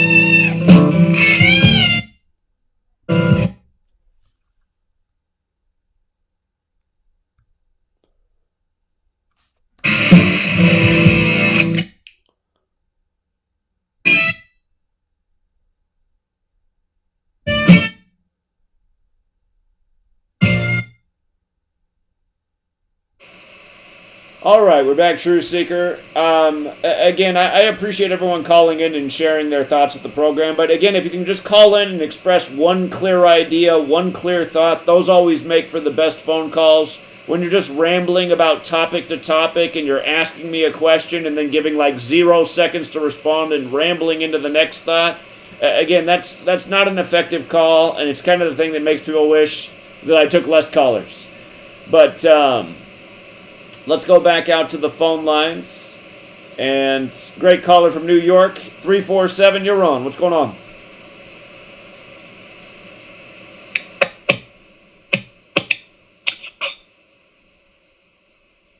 Hello? Hey, what's up, 347? Hey, what's up, Zach?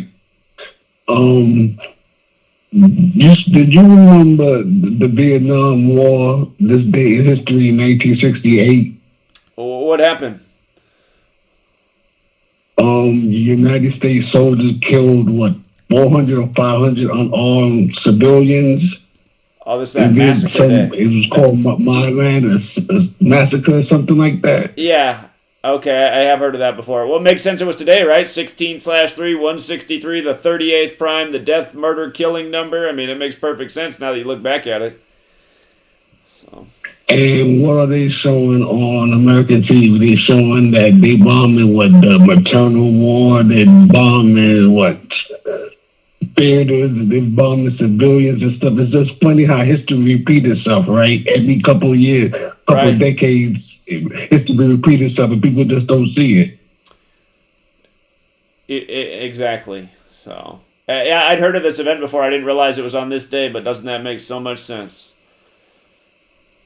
Exactly. And on this date in history, like sometimes, like when I call, I like to go through like what happened on this day in history.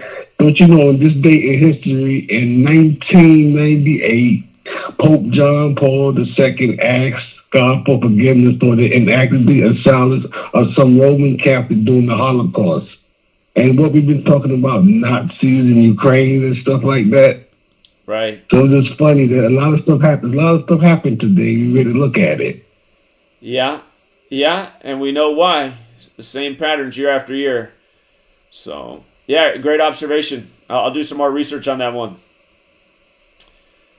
Okay, that's it, Zach. All right, great call as always. Thank you. Okay. All right, have a good night. All right, always a classy call. Let's go out to 919, North Carolina. Hey, man, is that me? That's you. All right. I called in about a month ago, talked to you for the first time. I was talking about the date centered around Revelation, and I just want to call in real quick and reiterate that this is not something that's a theory. This is something that all of the American sports leagues and all the world events are in alignment with. And, you know, I wake up every day and check your site or your feed or whatever, and a lot of the stuff you report on, I always find it to be in alignment with this date. Like you just been talking about 9/11 and what you just brought up about, I guess it's called the USS Carl Vinson. But it all lines up with the date of May 3rd of 2033. That is a date centered around revelation of the Bible. I know that sounds a little off, but it's something I've proven over and over. And just to give you another example, like the Sandy Hook shooting is very much in alignment with it. And I did a video on it. I'd like to get it to you somehow. I don't know if I need to put it on Free to Find Truth or if I can email it to you, but I would like you to just receive the information. Okay. What's your account on Free to Find Truth? It's probably, the username is @ProStalker. I'm not savvy with a lot of this stuff with YouTube or Free to Find Truth, but when I go on it, the display name says Pro.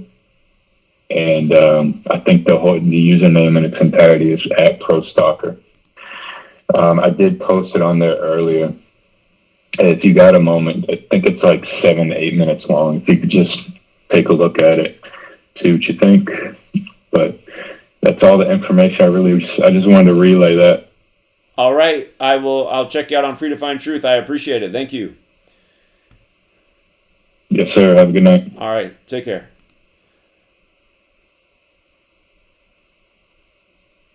And for the caller who's a little bit offended in the chat about what I said about their call, again, I'm just saying, call in with one clear idea, one clear question, express it. That's the most effective call. If you just ramble from subject to subject and just run a bunch of different thoughts as one ongoing sentence, it just doesn't resonate with people. The message doesn't sink in. So, again, just some constructive criticism. Let's go out to 417. 417, you're on.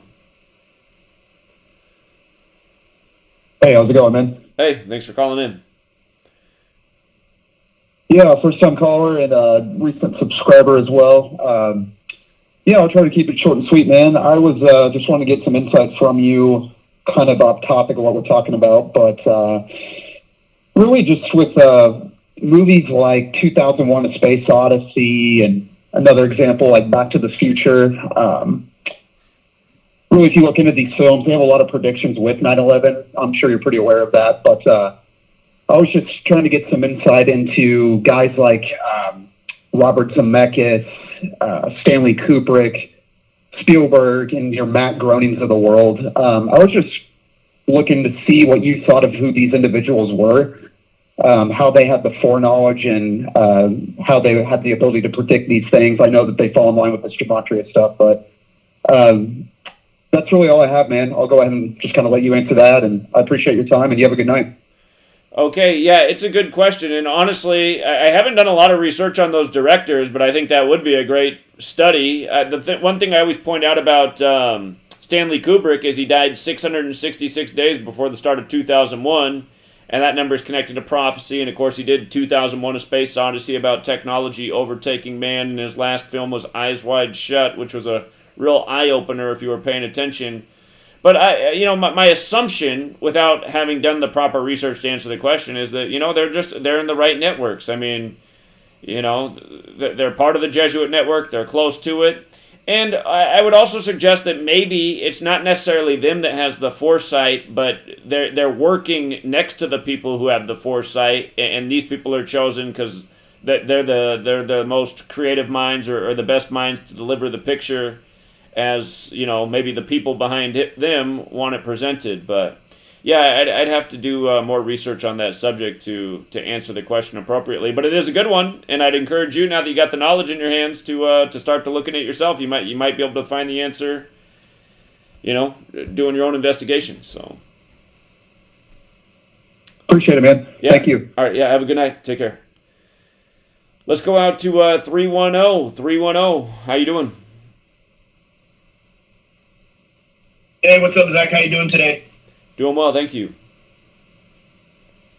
I'm not at home, so I don't have my list. I jumped in right at the end of Rambo's thing, so I'm gonna just kind of make generalized statements rather than pinpoint things, because I don't even remember what I got written down.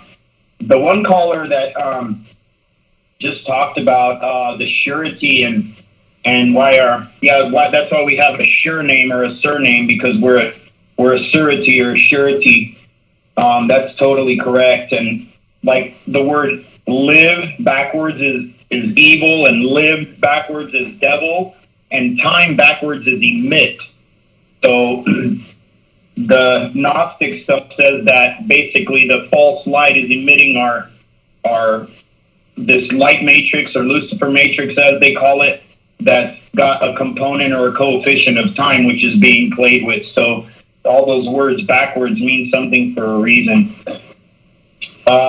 The general statement that I want to make is, I think you're doing a great thing going out, whether it's Oklahoma City or any other city. And this is exactly what, teachers and prophets and stuff were doing back in the old days. They would set out on horseback with a few, helpers, and they would go, it's called a, traveling ministry. Jesus did the same thing. Many have done that throughout the years, and they were on their travels. They were fed by people who knew that they were doing the right thing, trying to help society, and even women gave them sex. That's how Jesus met Mary Magdalene. She wasn't a whore. They turned that around in the Bible. She was actually what they called back in the day like a sexual healer. But anyhow, so the reason being is because just how willful ignorance and apathy have been in a sort contagious. Knowledge is also contagious if presented in the right way by the right people. So, every spark needs a fire. Every fire needs a spark. So, all we can do is try to, travel around, or even in our own communities, be that spark. And knowledge being contagious, it was just last week I was talking about how in the mechanical industries, all the names of things, the amount of horsepower they have, they're all occult numbers. It wasn't just a day or two later, you're pointing out that the new Volkswagen bus, which they call the Buzz, has 201 horsepower.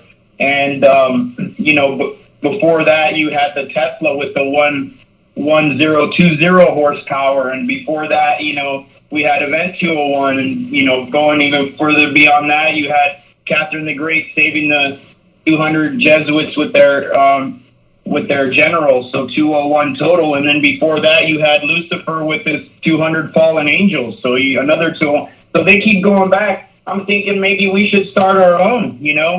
You could be the leader, and we start our own group of 201 decoders to mock them. Well, you can call. Hello? Yeah, you cut out a little bit there. You cut out. Your signal broke up. Yeah, something weird was on the line from the show. But anyway, so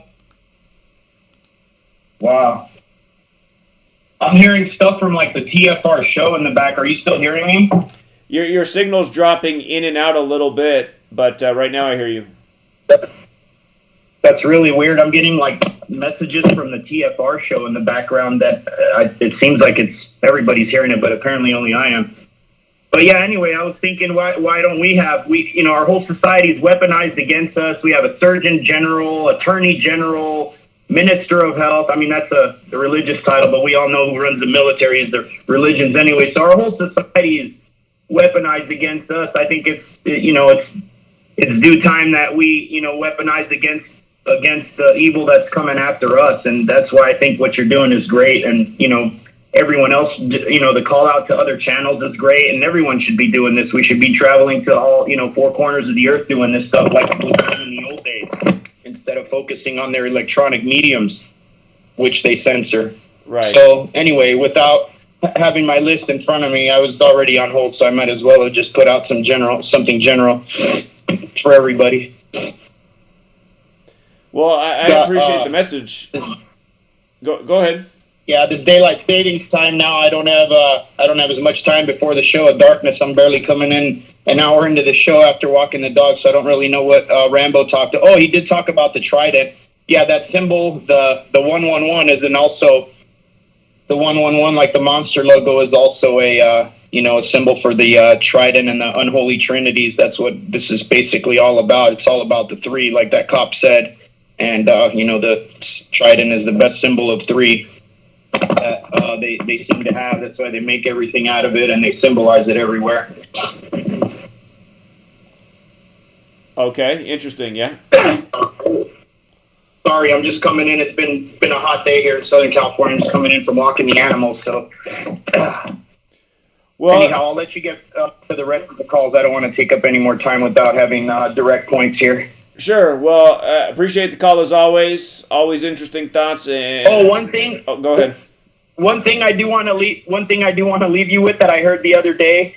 The new Zenvo car that's coming out has 1,177 horsepower. 1177. The founder of the company's name is Trolls. Yeah, perfect. That was really funny. All right, appreciate it, man. Okay, Thank you. Have a great show, man. All right, yeah. You have a good night. Thank you. So it's already hot down in SoCal. All right, let's go out to Florida, Bradenton, Florida. Well, appreciate the call as always. You gotta mute the video and just talk through the phone. Yeah, the video's on delay, but you're on. 941. 941. All right, gotta move on. Sorry. If you guys call in and I go to you, you gotta mute your video because it's usually on delay. Let's go out to 386. Yo, Zach, you hear me? Yeah, what's going on? What's up, boss? I found this the other day, and I thought it was super interesting. I never saw you point this out, but maybe never saw it or whatever. But George Bush gave his September 11th, 1990 speech where he mentions the New World Order. And then the next year, on January 16th, is the day that we went into the Persian Gulf. It's exactly 127 days apart. I thought that was funny. That's real interesting because, again, 116, 9/11 happened 116 days after the Pope's birthday. Huh. Good one. There's something with that 116, obviously, yeah. And I also wanted to say, because I've been calling in, I think it's been 2 years now since the beginning of COVID. And just wanted to say how proud I was of you of developing through how hard it must be to be who you are, work through literally the world's mountain of opposition.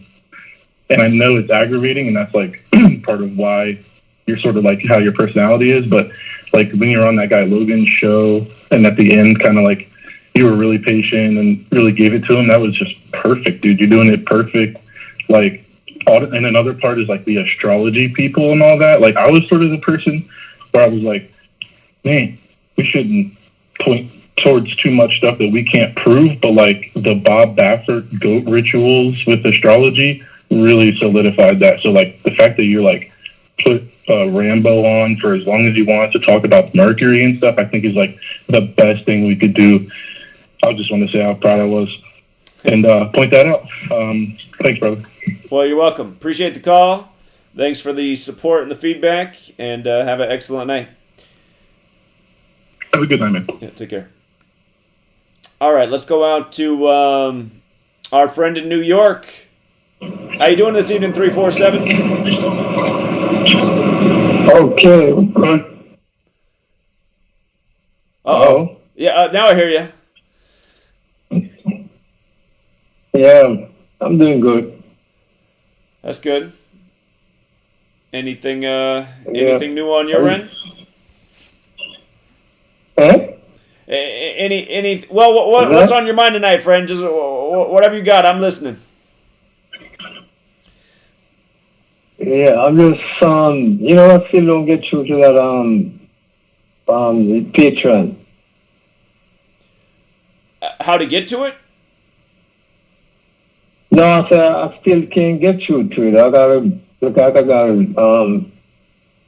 shut it down and open the next one. I think in the near future I'm gonna start I'm gonna have, like, if people don't want to do Patreon, I think I'm gonna create the same type of sign up thing for my own website, and then I don't think some people do have trouble logging into Patreon, so maybe I'll just start duplicating what I post there. I'll post on my own site, and then people who can't get Patreon to work, they can get that to work. So I will look into that option for people like you. Yeah, it used to work good. I didn't find a problem with it, but all of a sudden it just stopped working. You know what I'm saying? I still pay $11 a month, same way. Although I'll never make a bet yet. Well, I appreciate the support. You might have to just reload the page a few times. That's what I have to do. Every time I log in, it never works on the first login or the second. It usually takes 3 or 4 before it lets me into my own account. So. Oh, okay. That could be the same problem you're having. You might just have to do it a few times. Yeah, everything is good. No problem. Well, I'm glad to hear that. I'm glad to hear that. Take it one day at a time. Indeed. Yeah, I'm just listening, okay? All right, friend. Appreciate the support always. You have a good night. All right, take care. God bless. Yeah, you too, man. Thank you. Yeah, the Patreon page, I don't know what's wrong with it. For as big of a platform as it is, I don't know if it's just like me or other people are running the same problem, but it literally takes, some days it takes me 20 minutes to log in. And it's not like the password's not working, it's just the screen spinning like this, and then it says page failed to load, and then you do it and you gotta wait 4 more minutes, and then it fails to load. It is maddening. It's like, why can't I just log into the account? The website can't possibly be this bad. But anyway, let's go out to 419. 419, you're on. Hey, Zach. Hey, what's this up? Is Decoding with Cody. Hey, man. Hey, I just want to make a few points here. I've made a bunch of videos on a lot of stuff recently, but I just want to kind of summarize. Well, the first thing I want to say is the whole Tom Brady retirement thing. What I ended up finding from that was actually kind of crazy. I got on Twitter and I took the whole retirement tweet that he put out and I put it into the septenary cipher. Okay. And I got a total of 823, the number 823, and well, of course, Tom Brady is right now at 7 Super Bowls in his 22nd year, and if he plays this year and wins the Super Bowl, he would be at 8 Super Bowls in 23 years. Right. So there's your 823. But the most crazy thing about that is I didn't realize this until after I checked it, but it's the 143rd prime. And Tom Brady announced his retirement or his comeback 143 days before his birthday. And that was just mind-blowing to me because, just to get that tweet into the exact, it's like, how does he get that to be? Because it was 143 days before his upcoming birthday, and the tweet come out to be 823, which is the 143rd prime. And not only that, but when you type in Tom Brady is back, that phrase, it's 143 in English ordinal. And Cincinnati, Ohio, where the Super Bowl was, that's 143. And the day that the Ides of March, that equals 134, which is like an anagram of 143. And if you go back 14 weeks and 3 days before the Ides of March, you're going to get December 4th, which was the solar eclipse. And if you type in December 4th, it equals 143. And if you type in solar eclipse that happened on December 4th, it equals 134. So another anagram. It all goes back to that Pi Day. It was all a Pi Day ritual, but it was the day before Pi Day. And, of course, the Cincinnati Bengals were founded on the 143rd day of the year. And that was on May 23rd. And if you spell December 4th backwards, or if you go to the reverse ordinal, it's also 235, like Cincinnati, Ohio's 235. So I just thought that was really crazy. And just how he got that tweet out to be exactly 823 in septenary. And it's like, are they using septenary? Or is that just that crazy coincidence? I don't know. But I do think they use that cipher. And again, next year's Brady's 23rd season. He's born on 8-3, like 83. Football equals 83. That's the 23rd prime. And if he did win a Super Bowl, he would be 8-3 in Super Bowls. In light of him returning 143 days before his birthday, or a span of 144 days, the 143 is interesting because Scottish Rite of Freemasonry is 143 and Scottish Rite is 57. Upcoming Super Bowl 57. And again, the news right before Brady was Russell Wilson, the winner of Super Bowl 48, going to the Broncos, the team he beat in Super Bowl 48. And then Tom Brady returns on his 223rd day of his age, the 48th prime, exactly 48 weeks before the upcoming Super Bowl. And of course, in Super Bowl 49, that's the one where he beat Russell Wilson, who forgot to hand off to Marshawn Lynch. But, yeah, and again, Brady announces his retirement right after they put out the March Madness bracket for the 83rd March Madness tournament. And Michigan, his former school, plays Colorado State, like how Russell Wilson just went to Colorado, the Broncos. And if Michigan wins their game over Colorado State, they'll get their 65th tournament win all-time in history. And GOAT equals 65, and he announced his return on 313, where 313 is the 65th prime. So, yeah, huge ritual. Kayla Decode Talker did a great video on the 40 days that he was retired and how that relates to Lent in light of all of this stuff going back to the Catholic Church. But, yeah, the first thing I thought of when I saw the 40 days was Jesus, 40 days, 40 nights in the wilderness. That was the first thing I thought of. And then, the whole stuff, it's just, to me, the reason I love this work, not only because it exposes things, but it's just mind-blowing, man. It's just mind-blowing how they do it, how it's all so perfect. And, I don't know, it just... And the one other thing I say is, again, he announced it on the 9-year anniversary of the Pope becoming the first Jesuit Pope. And again, he announced he's coming back for his 23rd season. 23 is the 9th prime. So what a day to announce. And again, another reminder about who the show is centered around. The Catholic Church and the Jesuits on a Sunday. Yeah, it's so crazy. And like I said, with the whole Denver Broncos and Russell Wilson thing, I just the whole Germany thing going on right now with all the 38s, because you got WrestleMania 38 and the 83 38 thing going on.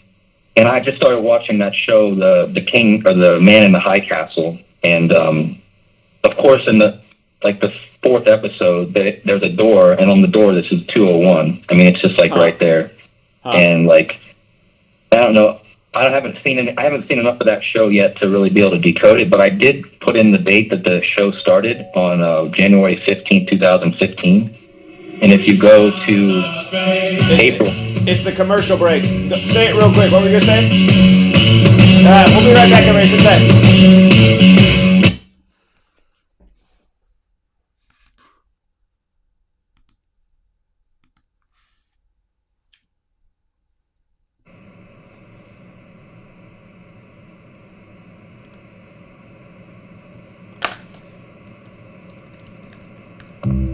Censorship and regulation is becoming an ever-growing problem in today's modern media. From the mainstream to YouTube and Google, the information you're looking for is buried by official narratives and propaganda. This is why TFR is 100% uncensored, unregulated, and listener-supported. The shows on TFR are not micromanaged by the station, and our hosts are free to speak their minds however they please. As such, the views and opinions expressed on our station are of those who make them. If you happen to hear anything offensive on TFR, please send us an email to toughtitty@tfrlive.com, and we'll be happy to tell you that we really don't give a damn. We stand for freedom of speech and non-censorship. If you also stand for free speech, you can go to tfrlive.com/signup and sign up for a TFR supporter pass and help us in our mission to keep the airwaves uncensored and unregulated. TFR Live, your uncensored and unregulated protection from The county has refused to produce the network routers. We want the routers, Sonny. The county refused to produce the network routers. Wendy, we gotta get those routers, please. Get up! Routers. Come on, Kelly, we can get those routers. Those routers. Wow! If you got those routers, what that will show. And they don't want to give up the routers. They are fighting like hell. Why are these commissioners fighting not to get the routers? How simple could it be? That will tell the truth. And they don't want to give up the routers. What are they trying to hide? And I say it, and I'll say it, because the easiest way of cheating is to throw them away. That's easier. The county has refused to produce the network routers. We want the routers, Sonny. The county refused to produce the network routers. Wendy, we gotta get those routers, please. Get up! It's so unfair. It's so unfair, it's so ridiculous. I'll be honest though, look, we all like to win. If I lost this election, I could handle it pretty easily. Run in 24, sir. You're gonna win.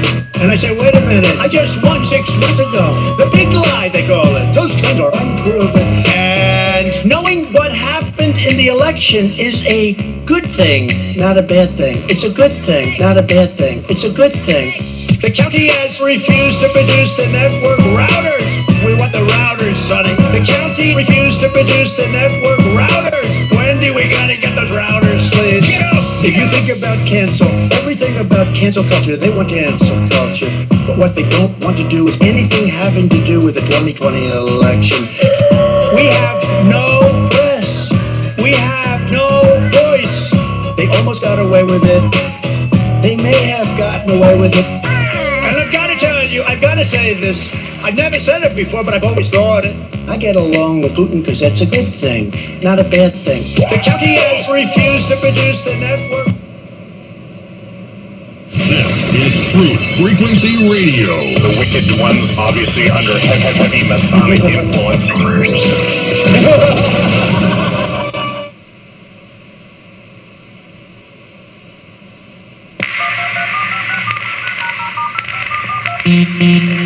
Condition orange.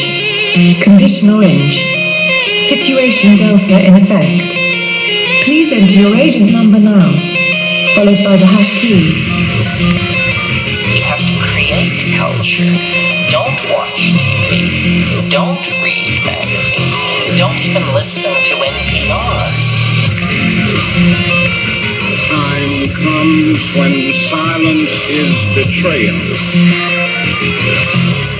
More for themselves and less for everybody else. But I'll tell you what they don't want. They don't want a population of citizens capable of critical thinking. They don't want well-informed, well-educated people capable of critical thinking. They're not interested in that. That doesn't help them. Think for yourself. Question authority.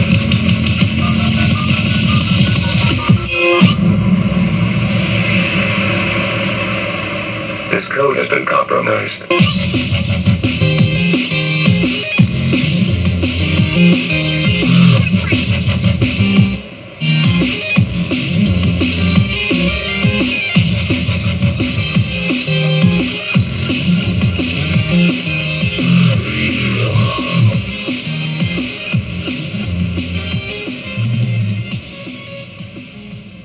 All right, we're back, True Seeker. We got an hour left. We're taking your calls the rest of the way. And the last caller did get interrupted by the break. I believe it was Ohio. Ohio, was that you who got interrupted by the break? Yeah, it's Cody, 419. Okay, yeah, we're back.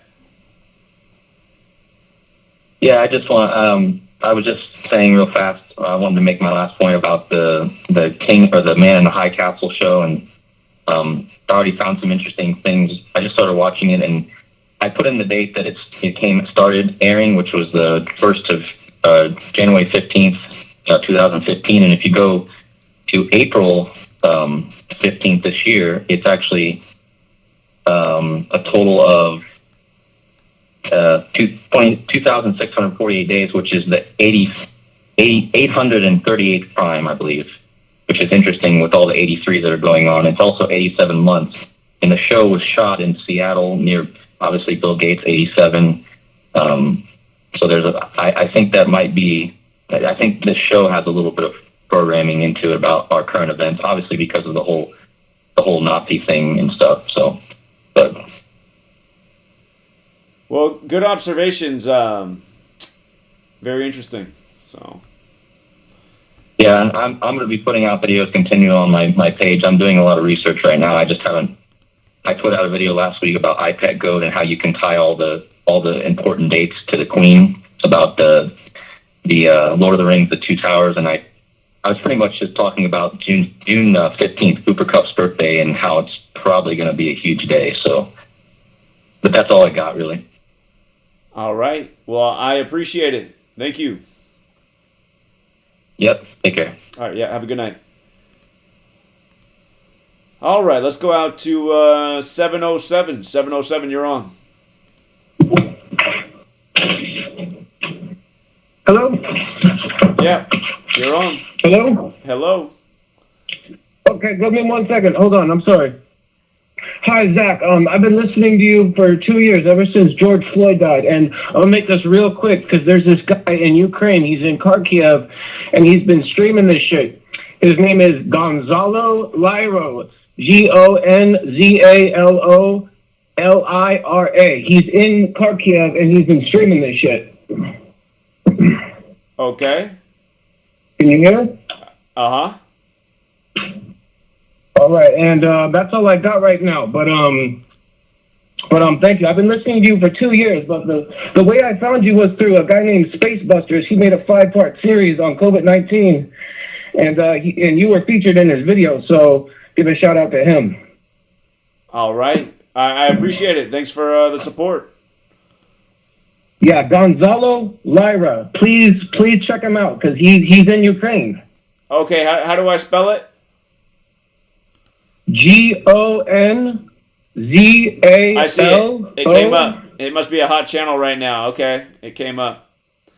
Lira. Okay, so he's streaming live from Ukraine. Yeah, he's in there. He's got like a good number of videos, only like 11, 12 days old or something. Okay. All right, I'm going to check it out. I appreciate it. All right, thank you. Right on. Yeah, you have a good night. Thank you. You too. All right, let's go out to 818. 818, you're on. Hi, I'm sorry. I was calling because I just wanted to pull in Beirut into this. I'm not sure if anybody has done that. But the Beirut bombing, if you remember, it was a Russian ship with 6 Ukrainian sailors, which Ignatius Loyola went to France with 6 Catholic people, and they created the Jesuit order. And it was 6 years after it docked that the explosion took place. And they wrote 6 letters to the government asking to disperse the fertilizer, which happens to be something that is produced in Russia and Ukraine. And now we all have a shortage of that fertilizer. And also what was very interesting is when I went back to research the fertilizer and the explosion, they brought up that it was the same fertilizer. This is a New York Times article that Timothy McVeigh used in the Oklahoma City bombing.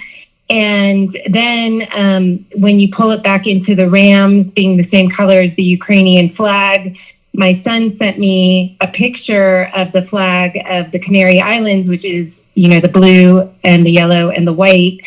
And then I pulled it into Rambo's work on Poseidon.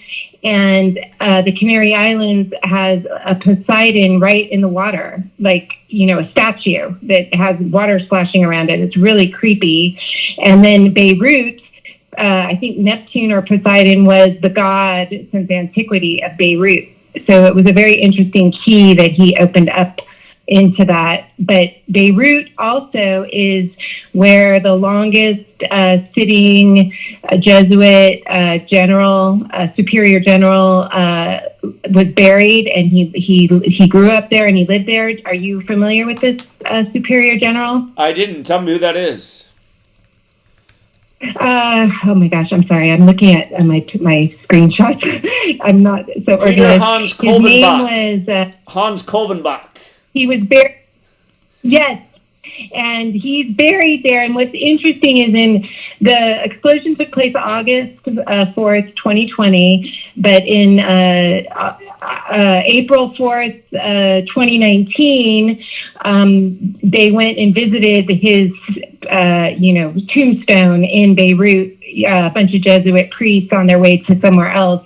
So I actually took screenshots of them visiting his tombstone. It's a very, seeing as we're in the year of Ignatius Loyola, where we're going to have a lot of explosions. And so you have the Russian, Ukraine, the Jesuit superior general. You had, I don't know, they're just doing things. But you have Neptune in there as well. So for whatever it's worth, that's stuff I've noticed. Well, great observations. Yeah, just a reminder, there's always more. So I appreciate that. Thank you. You're welcome. Thank you so much for your work. Yeah. Bye. Yeah, you have a good night. And I noticed he died on the day, leaving 35 days left in the year. Yesterday on the Ides of March, they started the 35-hour curfew in Ukraine. Of course, Catholics 35, Holy See 35, Jesuitism 35, Jesus, the name for Jesus before there were J's. Jesus. And of course the sun's birthday, 1225, the square root of 1225 is 35. Those big Catholic numbers, the sun cult.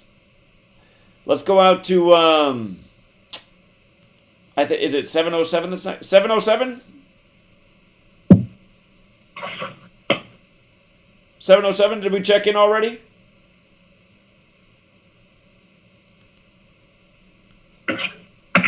All right, we might have already done 707. Let's go out to 408. 408, you're on.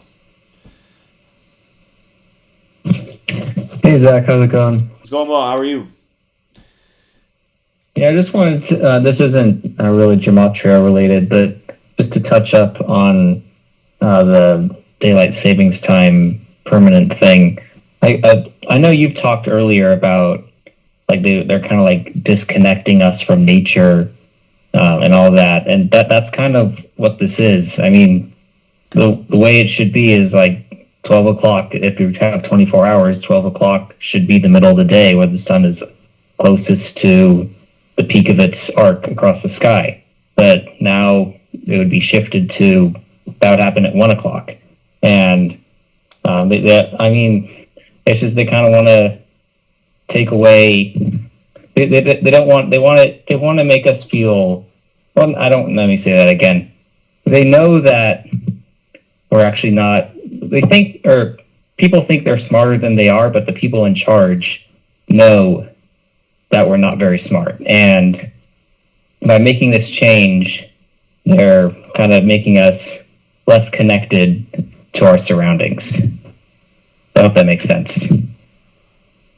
Yeah, I feel like it's always keeping us out of balance, and so time will be slightly off, and yeah, I agree. So,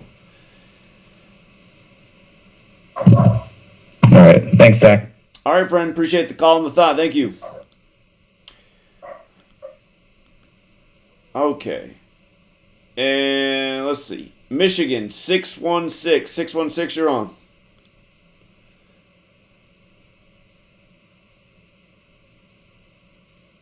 (616) Shoot, they disconnected. 562, you're on. Zach, do you hear me? I can hear you. All right, just a few comments. Hey, on that George Bush, that creature, I think that New World Order speech, if memory serves me right, it could be, could not be, one way or the other. I think it was on September 11th, 1991. I noticed a lot of people say it's 1990. It was 1990. Yeah, 1990 is the real date. A lot of YouTube videos falsified the date and changed it to 1991 because they thought it sounded more impactful to say it was 10 years to the day when they're not really paying attention. It made a lot more sense that it was 11 years to the day, which it was, in light of it being a master ritual, and 11's the master number. I see. And a couple months ago, you mentioned something about how maybe the band Nine Inch Nails got its name. Now, I remember back then in them days, you know, because they were playing in L.A., and word was that, you know, after the show, these girls, all they wanted to do was get nailed by 9 Inch you-know-what, you know. Sure. So that's basically how I thought that they got their name. But anyway, with that aside, your observation the other day was spot on about, you know, what kind of families America's turned into, you know. And I couldn't concur with you more than that. And if you let me just give you my observation of what I see walking in the grocery stores, you know, I'm horrified. I'm looking at, you know, 250-pound women that's pregnant, like maybe 6 months, pushing a stroller with the child too big for the stroller and dragging its feet, you know, on the asphalt as they're walking into the grocery store. I mean, and then they got the one boy, probably 9 years old, on his mom's arm, walking on his tippy toes, and his sister on the other mom's arms, you know, maybe, you know, a teenager looking like she's a pole dancer already. And then you got their father walking maybe 10 or 15 feet behind him on his phone. Sure. Yeah, there's a lot of bad scenes going on in this country. It's... Honestly, all right. So. All right, man, I'll let you go. All right. Appreciate it. You have a good night. Thank you. All right. Ciao. Yeah, indeed. Take care. Okay, Alaska. Apparently the rumor is soon to be part of Russia again. What's up, 907? Yo, what's up, Zach? Yeah, how you doing? I got a couple things on my TFR that I want to show you. If you can pull that up real quick. It's Xando, Xando. Where am I pulling it up at? What platform? Free to Find Truth. Okay, Free to Find Truth. All right, hold on. I'm logging in again. But yeah, and then and spell the login for me one more time. What's the login one more time? What is it? What's the user account I'm looking for? ZXANDO. XANDO. But yeah, and just another thing to add real quick. Since we're on 316, the freaking the 613 Mizvots in the Torah or whatever is 112 prime. I didn't get your account. Can you just say it, just like spell it out letter by letter one more time? XANDO. Huh, that's exactly what I did. It said nothing came up.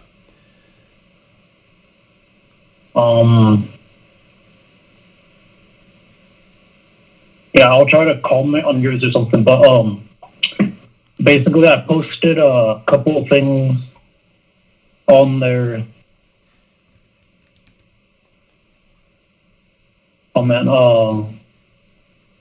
Wait, I'll comment on your thing real quick.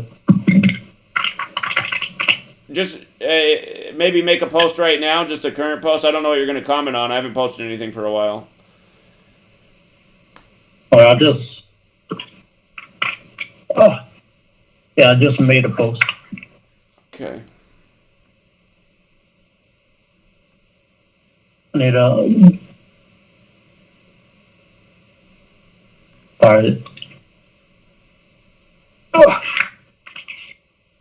Yeah, but I got a lot of, well, not just some like Russia and Alaska kind of things, but then also I posted this thing, this Twitter thing, and it was this lady at the Freedom Convoy, and she's one of those Q people, and she was talking about Gematria and Corona. If you can, I put that on my truly define truth. And I put another. It was like a meme of Barack Obama with with a baby pope. It's like it's just really weird. This thing that I found, and then I posted a link to a Google Docs with some photos that I took at I went to the museum the other day, and there was some interesting things there.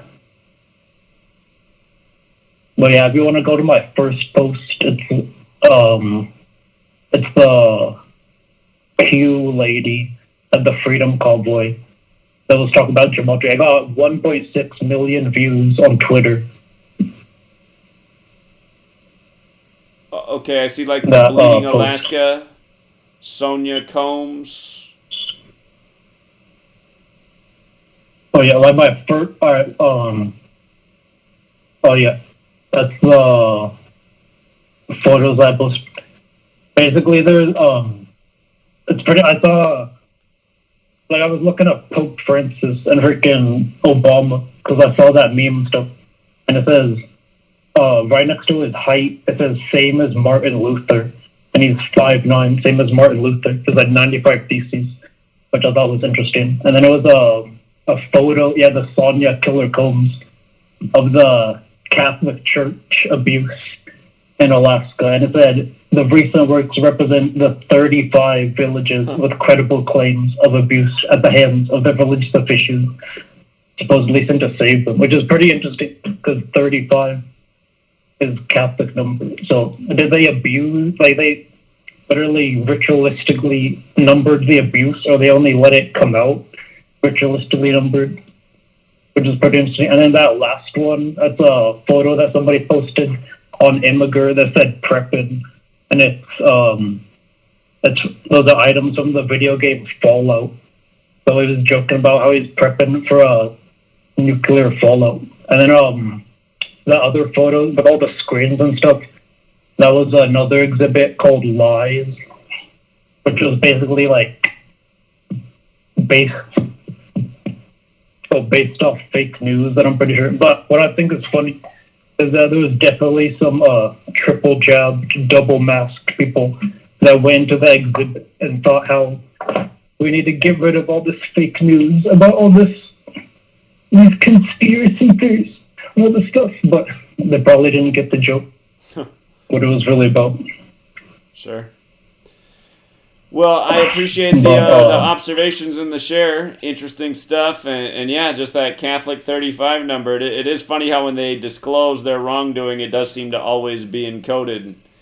The George Floyd example. It's always by the number. Yeah. Yeah. So, the way they operate. Wait, if you want to show the first video that I posted, it was a Q lady talk about Gematria. And she said, oh, Corona is 6'6". And then the other one. I didn't see your post on the Q lady. Is it? I see it actually. The lady that's dressed as Stars and Stripes. Scroll all the way down. The woman in Stars and Stripes. My first post. The woman dressed in a Stars and Stripes jacket. That must be it. Yeah. Okay. All right. When it came out, it was Corona, right? Corona. Corona is 6 letters. Obama and the Pope when you use Gematria and you say A is 1, B is 2.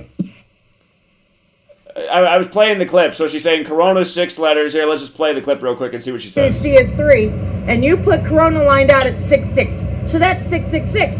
But we found that out. So they're saying the white wing crazies found it out. So they changed it to COVID-19, which is C. What is this? C, right? The C, yeah. Ovid. Look it up. Ovid means sheep. 19, military code for surrender. C, sheep, surrender. That's no joke. Wow, that is actually the first I've heard of that. Well, I got to say, I mean, we've pointed out the thing about Corona adding. She didn't explain it super clearly, but Corona, just using the most simple cipher, adds up to 66, and she's saying 6 letters. Corona 66. It's like a cleverly encoded 666. And again, You know, what she should have pointed out was how Clade X, the simulation, was 666 days before the pandemic was declared. But, yeah, the 19 connected to surrender, that's interesting. I know what they usually truly for. It's their little chaos sun-moon code, but maybe surrender as well. Anyway, appreciate that. Interesting observation. So, by the way, your account name that you go by on Free to Find Truth is Land. The reason it didn't come up under Zando is because you've changed your name to Land on there. So people got to search you by Land. All right. I was just going by the app, man. I'm pretty new to this. That's okay. I appreciate it. Great call, great information. Yeah, I love your videos. Thank you. I've been watching you for like a year now, man. I hopped on the Patreon, dude. I appreciate that. Dude, I'll hop on Rambo's Patreon too, man. Very cool. Very cool. Rambo will appreciate that. All right. Thanks for the great work, and you have a good night. Take care. All right. And you know what's amazing? There's actually nobody else on hold right now. So, since there is nobody on hold, I know who always has more to say. And we'll go back out to George. George, you still there? Uh-oh. George might have the grandkids over. Oh, George. All right, George has got the grandkids. He wasn't expecting me to come back to him. But yeah, we actually ran out of callers, and that might be because a lot of people who normally call in don't know that we're on a new channel again this week. A lot of people just tune into the Gematria Effect news program through the YouTube channel, not on TFR Live. And we did have to start a new YouTube channel this week. More censorship from the scumbags at Google. I can't remember what they censored me most recently for. They'll always strike you for a video that's been up for a month, and it's just like, is it really necessary to suspend the channel for something that's been allowed to stay up for the last month? Not that there was anything wrong with it. But, yeah, if anyone does want to call in, again, 213-233-3998. And as I say that, we just had 5 new callers. So let's go out to Maryland. Maryland, you're on. Hey, Zach, you can hear me? I can hear you. Hey, man, how you doing? Doing well, thank you. So I just want to add a couple things to this 911, the 9/11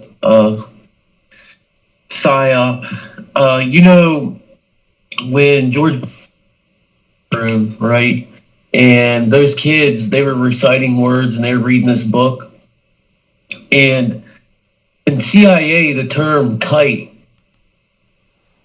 sending a message, and so the kids sounded out these words, and it started with kite. And it was kite, kit, plane, and steel. And if you leave kite out of it and just do kit, plane, must, and steel, it's like you steal something, but like steel, the metal. And it sums to 222 in English ordinal. And also it sums to like Death to America, sums to 60 in full reduction, like New York City, sums to 60 in full reduction. And also second graders written out, sums to 60 in full reduction. It was a second grade class. And the book they were reading was called, and the author of that book, he was a person who was not just a psychologist, but he was all about funding and helping set up programs for inner city and minority schools. The author of that book that they read that day during 9/11, and his name was... Hold on, we got the commercial. We'll be right back after the break. Sit tight. Uh-huh.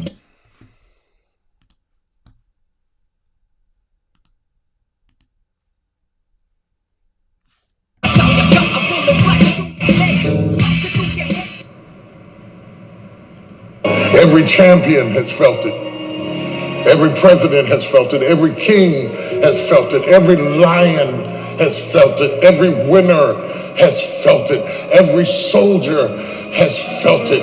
Every victorious person has felt it. The urge to quit. The Don't you give up on your dream. I don't care if you don't have the money, you don't have the help, and you don't have the family for it, and you don't have the background for it, and you don't have the friends for it. Don't you give up on your dream. Don't you do it. Don't you do it. Don't you do it. It may take you twice as long. You may have to take courses and classes. You might not read as fast. You might not move as quick. You might not have as much. But don't you quit. It's amazing how people have been raving about iAlife all over Facebook. They've been posting their testimonials just because they want to get the word out because it's worked so well for them. If you're not familiar with iAlife, it's a 99% pure CBD oil, but the secret is the synergy between the hemp and the ayahuasca vine, the non-psychoactive component of the ayahuasca tea. We recently received an email from a wife whose husband has Parkinson's. For the first time, he's been able to sleep through the entire night. Another customer reported that they're no longer using NSAIDs because their tennis elbow has been relieved with iAlife. The reports have been phenomenal and much more than we ever expected. Everyone should have access to this. That's why if you head on over to iAlife.com right now and use coupon code TFR, we'll give you $5 towards your order. And we'll even ship it worldwide. That's iAlife.com, AYA life.com.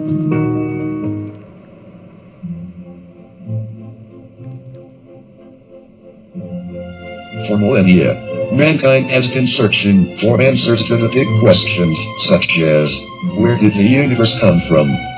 Where did we come from? Why are we here? Are we alone? And just what the heck is the Sasquatch all about? I can't promise you answers and neither can the Woo Crew, but they invite you to join them Friday night at 7 p.m. Eastern, midnight in the UK, for Freaky Friday, exclusively on Truth Frequency Radio. Spirituality, multiverse, quantum mechanics, the occult, and so much conspiracy analysis that it will make your mind melt. Take my word for it. Freaky Friday. It's more than a show. It's a way of life. I am Stephen Hawking, and I am proud to be a Wookiee.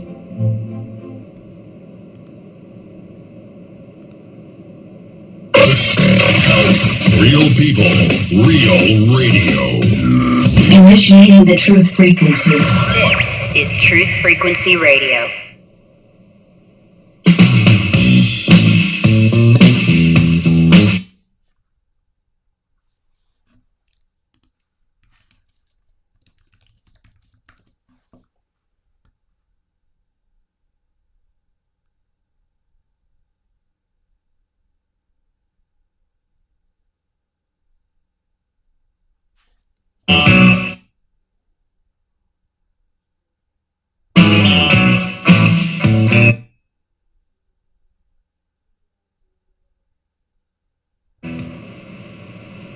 All right, True Seekers, the final 30 minutes. We're taking your calls the rest of the way.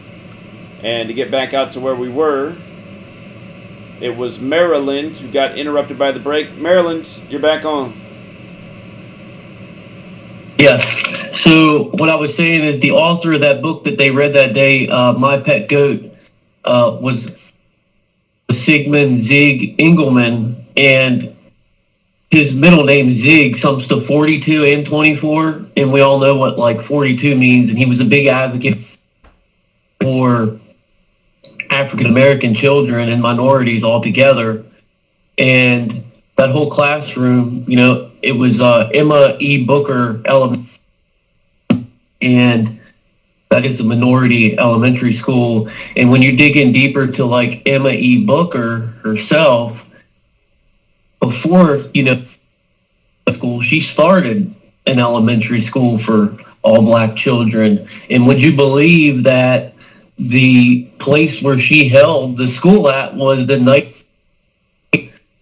and that was there in Sarasota. You broke up. The Knights of Pythias. You broke up when you were saying the place. Okay, I'm sorry. Can you hear me better now? Yeah, the place was what? The Knights of Pythias, which is a and secret society that was funded in Washington, D.C. in 1864. And it was the first fraternal organization to receive a charter under the Act of the United States of Congress. And the Knights of Pythias is just a subsect. Well, I guess they were the original ones that branched off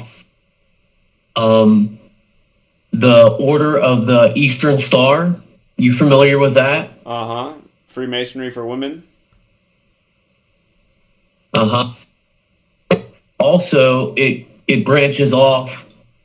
This M.E. Booker has connections to the Prince Hall Order of the Eastern Star, which is an all African American equivalent to the Eastern Star. And you know, Rosa Parks was a member of that, as well as like Maxine Waters. And I just thought that's pretty crazy, right? Sure. When you brought up Maxine Waters years ago, I forget, it was way before Kamala Harris was vice president, so when she was a new politician, but her and Maxine Waters were both in the news for, I can't remember what it was, but I've called Kamala Harris's office about it and Maxine Waters' office. And what I remember about Kamala Harris's office is the people who picked up the phone, they listened for a while, but Maxine Waters' office, the people were so rude. And anyways, beside the point, but interesting. So they're in a secret society. Maybe that's why they were the way they were when I called into their office. So. Yeah, they're the secret society. It's called the Prince Hall Order of the Eastern. For all these Eastern Star Masonry, for you to be, if you're a female to get in, is that you have to have a member that's a Master Mason there, either your husband, brother, or your brother-in-law. That's the requirement for these females to get in to it. So, I mean, think about it. Rosa Parks was a part of it. Right. She would have had to have somebody, you know. And then one more quick thing that I had come up while I was doing this research that was out of the blue was I'm not even a WWE fan, but I seen this promotional poster on YouTube, and I'm like, it was like New York City. There was these two wrestlers. New York City's like burning down, a couple towers falling, a couple buildings falling, and so I'm asking around like, what's this poster from, you know? And so I finally, 1998 SummerSlam, WWF SummerSlam that happened on August the 30th, 1998, and it was called that was with Stone Cold and The Undertaker ripping New York down. All these buildings were falling and fire and shit. And if you do the date of that event, 1998 to September 11, 2001, it was exactly 1,109 days. And I just thought that was pretty foreshadowing, you know, for the events that was going to come. And if you look up that promotional poster, you know, it looks kind of crazy and it happened in New York. That pay-per-view that day and happened in Madison Square Garden. So that ties it together to New York in 1,109 days to 9/11. And then I got another thing. Catholic Mass equals 201. I didn't know if you knew that. You probably did. But I'm also working on this decode that hopefully I'll have done next week about the Spanish flu ritual. And also they had this apparition that had showed up 2 years before, and the Pope Francis ended up canonizing these two kids flu because 2 years before the Spanish flu they had this apparition, this angel of Fatima that supposedly showed up in Portugal, and Francis canonized them on the 100th anniversary, not of their death, but of that visit that happened like over a 6-month period. It happened on the 13th of every. Deaths are tied perfectly Jesuit ritual from dying during the Spanish flu. And also I found a couple words, and I'm going to give you a hint to one that also equals 74 that has to do with religion, like Jesus, cross, and all that. In Spanish, Mother Mary, which is Madre Maria, equals 74 in English ordinal. And Spanish kind of uses the same lettering system we do, and I thought that was pretty ironic on a couple other things. And that Jesuit, that Spanish flu was all littered with, 222, order out of chaos. A lot of 44, but a lot of 222. So I'm going to work on that and see how far I can dig on that. But I want to thank you for answering my call, man. Okay. Appreciate the call and all the information. Thank you. Look forward to the next decode. You have a good night. Yep. All right, take care. You too. Okay, we got about 10 people on hold and about 20 minutes of show. Let's go out to 661. Hello? Hello? Hello, Zach? Yeah. Hi, can you hear me? I can hear you. All right. Well, thanks for taking my call. Just a quick 9/11 for you. Regarding the World Cup, the 2010 South Africa World Cup. So you had that in 2010. Then 9 years later, you had that was 9 years after 9/11 2001, right? Right. Then 11 years later, you have the Omicron come out in South Africa. Right. And something else that's interesting about that World Cup is they used a ball called the jabulani, because Adidas puts out a new ball every World Cup. They put out this ball called the jabulani, and jabulani in Zulu means be happy. It's like the imperative command form of saying be happy. And I kind of find that interesting because now we have Klaus Schwab saying you will own nothing and you will be happy. Huh. Interesting. And then the interesting thing about that ball is that in Freemasonry, I think it was in the late 1700s, they were using it in some of the degrees. They were using jabulan. Jabulan is a name for the god of Freemasonry, which is like a trio of gods. It's like Ja, Baal, and On, which is the Egyptian version of the sun. I've heard before that's the lost word of Freemasonry, the secret word. I don't know that it's true, but I've heard that before, the Jabulan. So.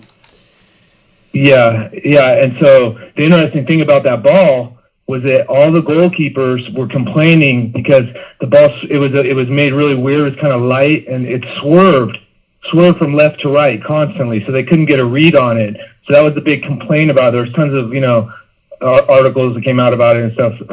But what I find interesting about that is that that's exactly what Freemasonry does. It swerves from left to right. It's left to right. They got us in this left-right paradigm. The black and white, the duality, and anyways, that was just a quick 9/11 reference. I don't think it's a coincidence that they're bringing out Omicron. 9 years after 9/11, they have the World Cup in South Africa, and then 11 years later, they have Omicron come out in South Africa. Very interesting. Anyways, appreciate the show, and all right. Yeah, have a good night. Yeah, you too. Thank you. Thank you. Okay, bye. All right, let's go out to 647. 647, you're on. Hey, Zach. I just started getting to the hobby of I guess you say the sports cards and stuff like that. So I just started reaching out to the people that have shops and stuff like that, and kind of just through the LA Rams kind of riddle at them and then kind of showing how Golden State might win because we're talking about the colors and how they line up and everything like that, and it's just I don't know. A lot of people kind of just brushed off like it's whatever, and there was one or two people that were kind of oh, you got something going on there, and then so I sent them to your channel. So, but I mean, it's just the people just want to keep being blind to it because it's their sports and they want to be fantasizing about their favorite players and idolizing them and all that kind of shit. So it's kind of I don't know. So anyways, yeah, that's all I want to say. All right. Appreciate that you're sharing the work. Thank you so much. You have a good night. All right. Let's go out to 720. 720, you're on. Hey, Zach. How you doing? Doing well. How are you? Oh, good. I was watching Rambo, and he's does the astrology. Tonight and tomorrow, they got 8 planets lining up, and they're calling it the Age of Aquarius. And actually, that's going to land things starting tomorrow. And also, there's a worm moon, too, on Thursday. And that's also lining up. And I think tomorrow is what, 3-8 was a 17, and you got a 6. So I guess you can put that together with it. But yeah, Stephen Fletcher, he has like all of it too that he's been promoting. But yeah, that's starting tomorrow and Thursday. So that's all lining up. Okay. So I think there's going to be definitely something. And also it's Purim as well. Yeah. That's also tomorrow and Thursday. It's today and tomorrow. Yeah, actually you're all right. Yeah, spring Purim. Yeah. But yeah, I think that they're calling it the Age of Aquarius, like a water pouring out on Earth. 8 planets are lining up. And I think it's tonight or tomorrow. Then Thursday, you got the Wormwood too. It's like a big supermoon. And I think it's also aligning. So I don't know if you're going to look up Stephen Fletcher, but he has like all of it on there. But I think definitely something because he's like dark energy and align all that. But the last time was Revelations 12 with the woman with the sun and the moon. Only 6 planets lined up with that one. But they got 8 lining up starting tonight and tomorrow. Interesting. So I don't know exactly what time it is, but yeah, I definitely think it's very interesting. It's Purim. You got the astrology lining up. And yeah, there's definitely, it's a 3-8 too, right? There's tomorrow 3-1-7. I guess you throw the 6 in. So yeah. And also, of course, in the Hebrew, it's called the red horse or the war horse. So obviously, they changed the narrative once again. So they're going also with that. So if you got a 3-8 tomorrow, though, it's also with kill and everything as well. So I guess you can put it together. But I'm sure there's a lot there going on. All right, I will So look if you into check it more. Stephen Fletcher, he definitely has it all there. Okay, I'll That's check what it I out. gotta say, brother. Appreciate it, man. Thank you. Bye-bye. Yeah, have a good night. Okay, let's go out to Florida. 850, you're on.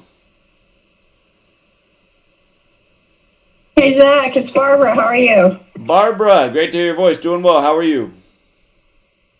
Yeah, doing fine. I'm glad I picked up on this broadcast because they're not letting me know on YouTube when you're on and when you're not on. So here I am. I just had a quickie here. A while back when this COVID thing just started, I mean, you know, I'm just a fledgling when it comes to your gematria, and I'm learning, and I'm very grateful to you. But I did hear back in March of 2020 that the COVID-19 might have been disseminated as the centralization C of vaccination ID, and then the 19 being AI. I don't know if you've heard of that one or not, but I thought I'd call in and, you know, just have a chance to show I'm trying. Well, indeed, I do remember that, and it is very interesting, and that definitely happened in a lot of places, and I think we'll see a lot more of it when they bring around their next round of pandemic, however soon that is. So, yeah, that's a great reminder. I appreciate that. Okay, well, thanks a lot for your time, and I really appreciate you, and keep up the good work. All right, will do. Thank you so much, Barbara. You have a good night. Thank you. All right, you take care. You too. Thank you. Bye. Okay. And, whoops.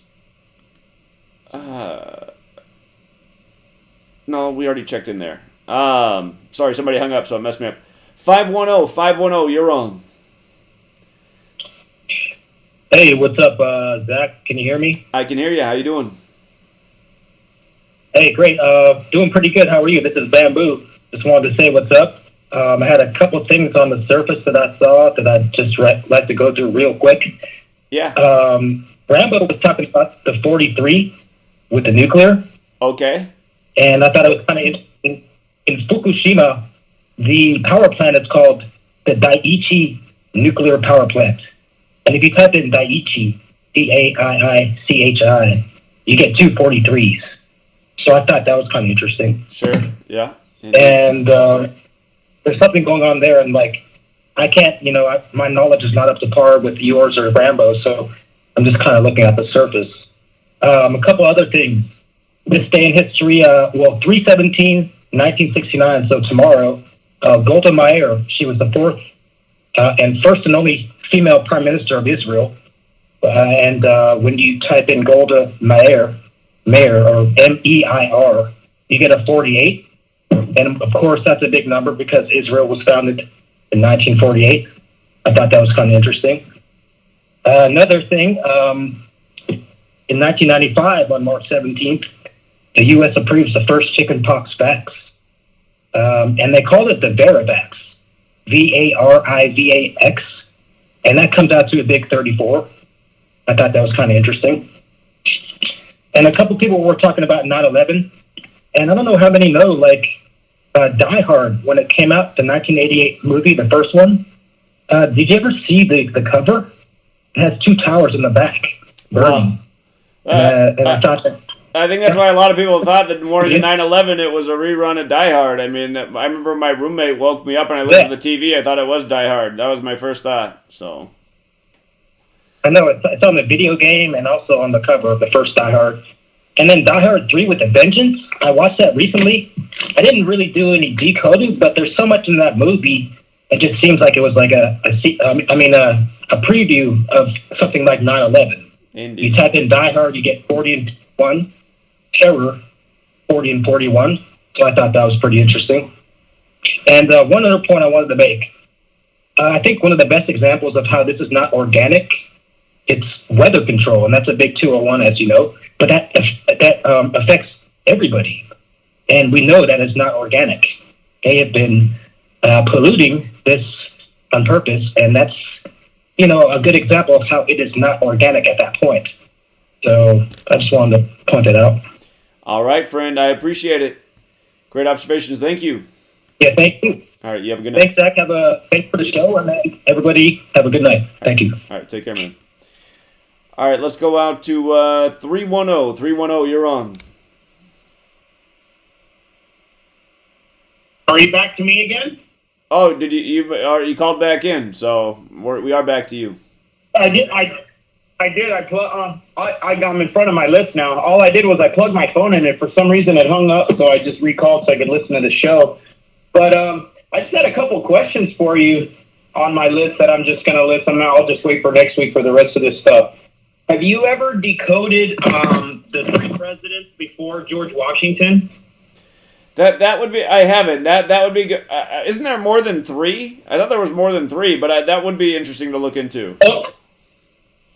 Maybe there is. I've known this like even before 9/11, and then I just kind of thought of it recently. I'm like, I wonder if he's ever gone over that. I haven't been with you that long. From what I know, John Benson, a black dude, was the first one, and then there was 2 more after him on record, and then there was George Washington. That would be. Yeah, I'll go back and look at that. I wanted to ask if you. Go ahead. I will go back and look at that. That's it. Yeah, that'd be an interesting thing to look at. So. And then, have you heard of this dude, Cody Snodgrass, who said that he was like a private contractor, black ops operator that would work for the FBI and CIA? He said that they approached him to bomb the Muir building for $1 million to do that, to be the fall guy for it. And he said no, and then that they tried to kill him and later found McVeigh. You ever heard of that guy? Somebody brought that up, so yeah, I don't know that it's true or not, but I have heard that before. Okay, and then I just wanted to reiterate what the other guy said about the left-right paradigm. They got us going. Before we used to, all the ancient languages is still going right to left, and we're going left to right. We sit on the left side of the car. We drive on the right side of the road. So yeah, we've definitely been twisted around. It should be going right to left, not left to right for sure. This rest of this stuff, I got a pretty big thing to say about some of the Bible Anunnaki stuff. I'll just wait till next week. It's already the end of the show. Let somebody else get on if you got other callers. All right, appreciate it, man. Always interesting. Thank you. All right, have a great night. Yeah, you too. Let's go out to Arkansas, 870.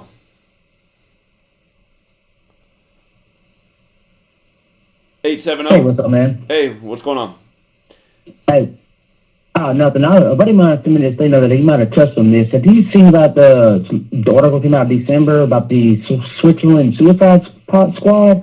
Like the little pod, Sarco, that it's assisted suicide where you can basically go pay to, kill yourself, basically, called Sarco. Yes. Machine. I did see that, yes.